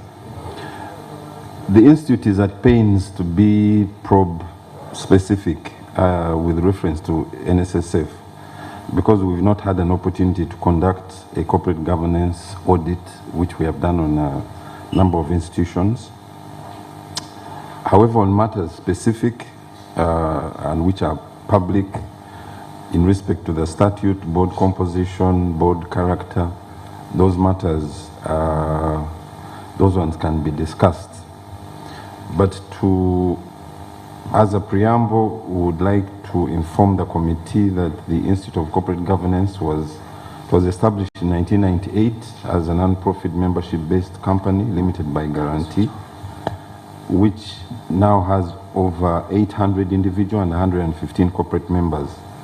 Our vision is to ensure an enterprise sector that upholds international best practices in corporate governance. And we've got a number of corporate members who include the August House itself, Bank of Uganda, Standard Chartered, a number of banks, regulators, Investment Authority, and others. So corporate governance, we note, of course, that during the course of the hearings, a lot of that catchphrase of corporate governance kept on coming up. So the problem always is, what is good corporate governance? What is it that should be followed? And we just wanted to touch on a number of issues as far as Nssf is concerned, purely from the Act, the Nssf Act, the amendments, and what it is that is public. The number one thing that I wanted to comment on was the dual reporting. It's supervised by both the Ministry of Labour, Gender and Social Development, and that of Finance, Planning and Economic Development. Dual reporting is sometimes referred to as a matrix organization structure, which has got its own disadvantages, as I'm sure you might have, I don't know, you might have surmised during the interactions with different stakeholders.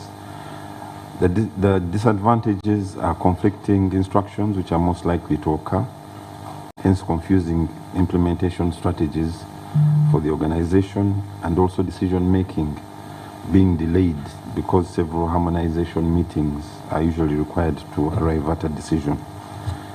It's therefore advisable from a corporate governance approach that a hierarchical reporting structure with clear and a single chain of command should be adopted.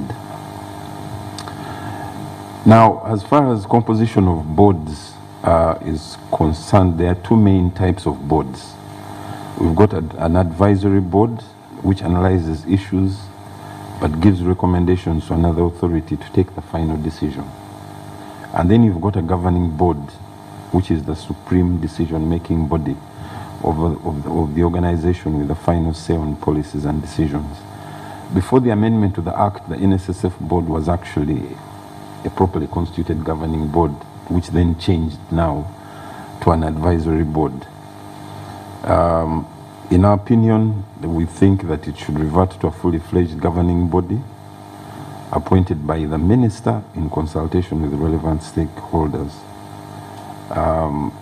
Then there's also the issue of the election of members on the board by simple majority vote by constituencies, which may not suffice in ensuring appropriate balance of knowledge, skills, experience, diversity, and independence, which are the things that are normally used, I mean, when you're selecting board members.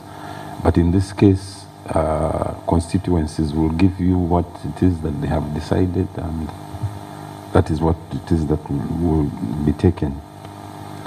The third thing wanted to, which also I've just commented on, the diversity of the board and nomination election of members to the board. We have a King 4 report in corporate governance, which we normally refer to, which emphasizes that a governing board should comprise the appropriate balance, that is principle 7, appropriate balance of knowledge, skills, experience, diversity and independence for it to discharge its governance role and responsibilities objectively and effectively.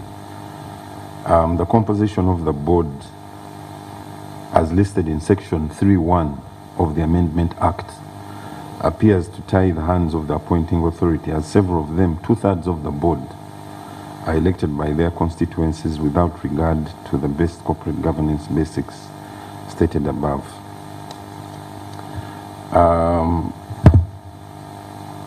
There's also the issue of staggering of the board to ensure that you've got continuity and also retention of institutional memory. It seems as if every time there's a appointment of a board, the old one is swept aside, and you have new members who then are doing a lot of learning on the job. The tenure of the board is also 3 years, renewable for 1 more term. The institute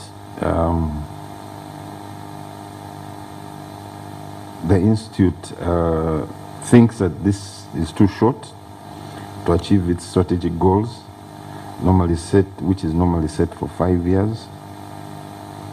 And best practices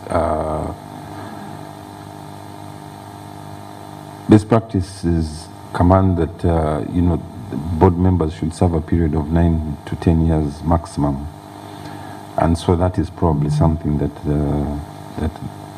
the appointing authorities need to look at.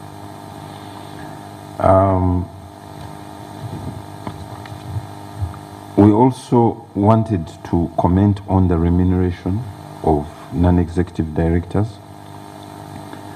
There are no standard rates for remuneration for non-executive board members, but according to the OECD corporate governance principles, it's regarded as good practice for boards to develop and disclose a remuneration policy statement covering board members and key executives.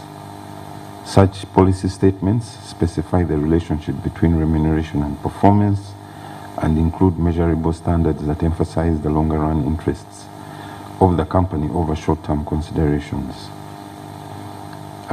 So this will always be a very sensitive issue about remuneration, where it is that whether it is determined by the board, whether it is determined by the stakeholders or the shareholders. So that one is touchy, and getting a resolution on it can be it will take a very long time. Lastly, Mr. Chairman and members, I would like to comment on and bring to your attention the issue of the ICGU bill. In 2019 April, the Honorable Cecilia Timogwal, the MP Dokoro Women, moved a motion on the floor seeking leave of Parliament to process the Institute of Corporate Governance of Uganda bill as a private member's bill. Unfortunately, she was not given leave to do that. It is our appeal that this bill is resurrected and enacted to enable the Institute to offer the required advice on matters of corporate governance to government and the private sector alike with legal authority. The advantages are many, but some of these are that the law will serve to provide for the registration and regulation of the standards and practice of the governance profession that will greatly improve transparency, accountability, and integrity of private and public enterprises. The law will further provide for the registration and regulation of persons appointed on boards, as well as the management of board affairs. It will require the Institute to issue certificates of registration to its members annually as a form of quality assurance to the public bodies, entities, enterprises, and companies on whose boards its members are to be appointed.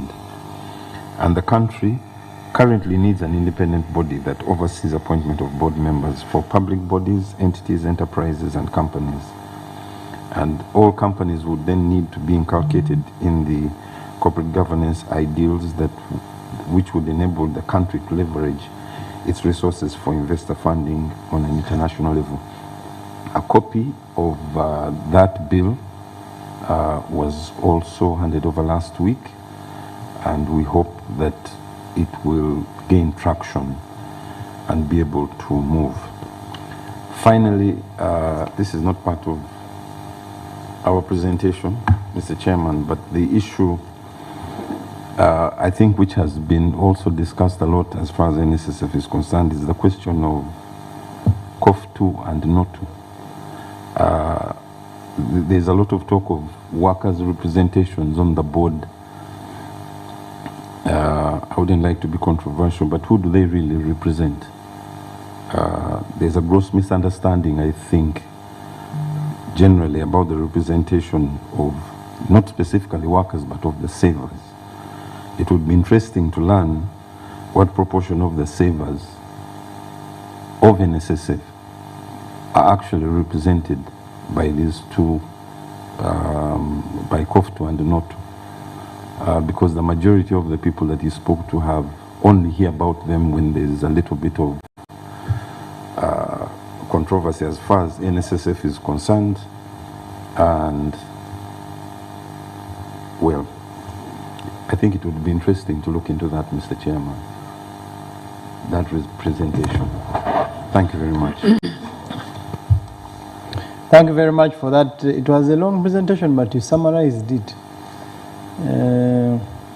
But I hope you can give us a soft copy. Kindly share with the clerk a soft copy. Honorable members, questions?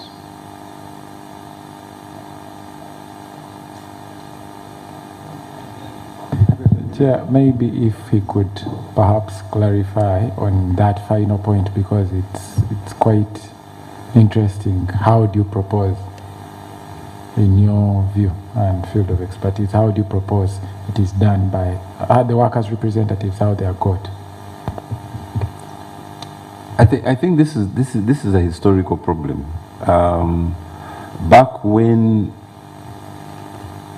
unions were actually very strong, at the time when there was a classification of workers in the workplace, I worked the first place that I worked in was the Uganda Commercial Bank at the time.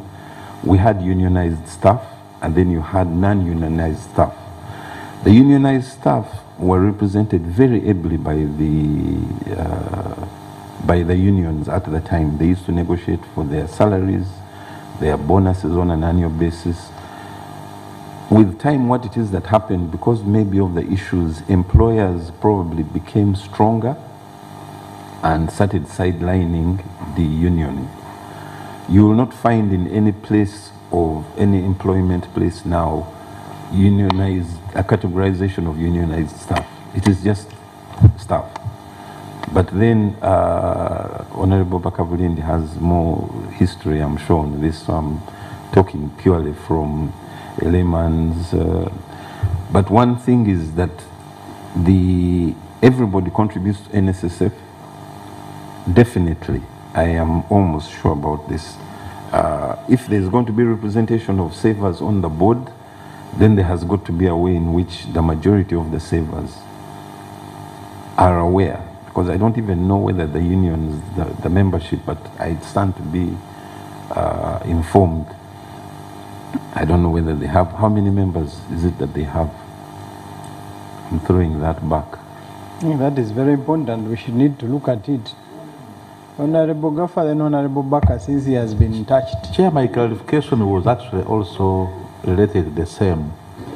The point they are making is very interesting and very important. But I'm wondering how they could help us, because even in our recommendations, it would really come out. Because what is happening, like you rightly observe, is that representatives of the unions to the board, it is not straightforward that they are actually savers. Because within the union, the membership is of both savers with the fund and non-savers, including civil servants. So the proposal you are bringing, and it makes a very good sense, at one point, by the way, we may end up with representatives of the workers on the Nssf board who are actually not savers with the fund. And in the way they deliberate and make decisions, their interests may not really match with the interest of the savers, because after all, they are not savers. And that's how we are finding that some of the board members actually want to jump on Nssf to contribute for them to save. So in terms of how it is operationalized, because the nomination is done by the unions, would it be in the form of regulations by the minister? Would it be how? You need to also give us some more high insights on that. Let Honorable Baka ask the last and we get a response. Chairman, I'm in a position, I don't know if mine is a question. I agree with him.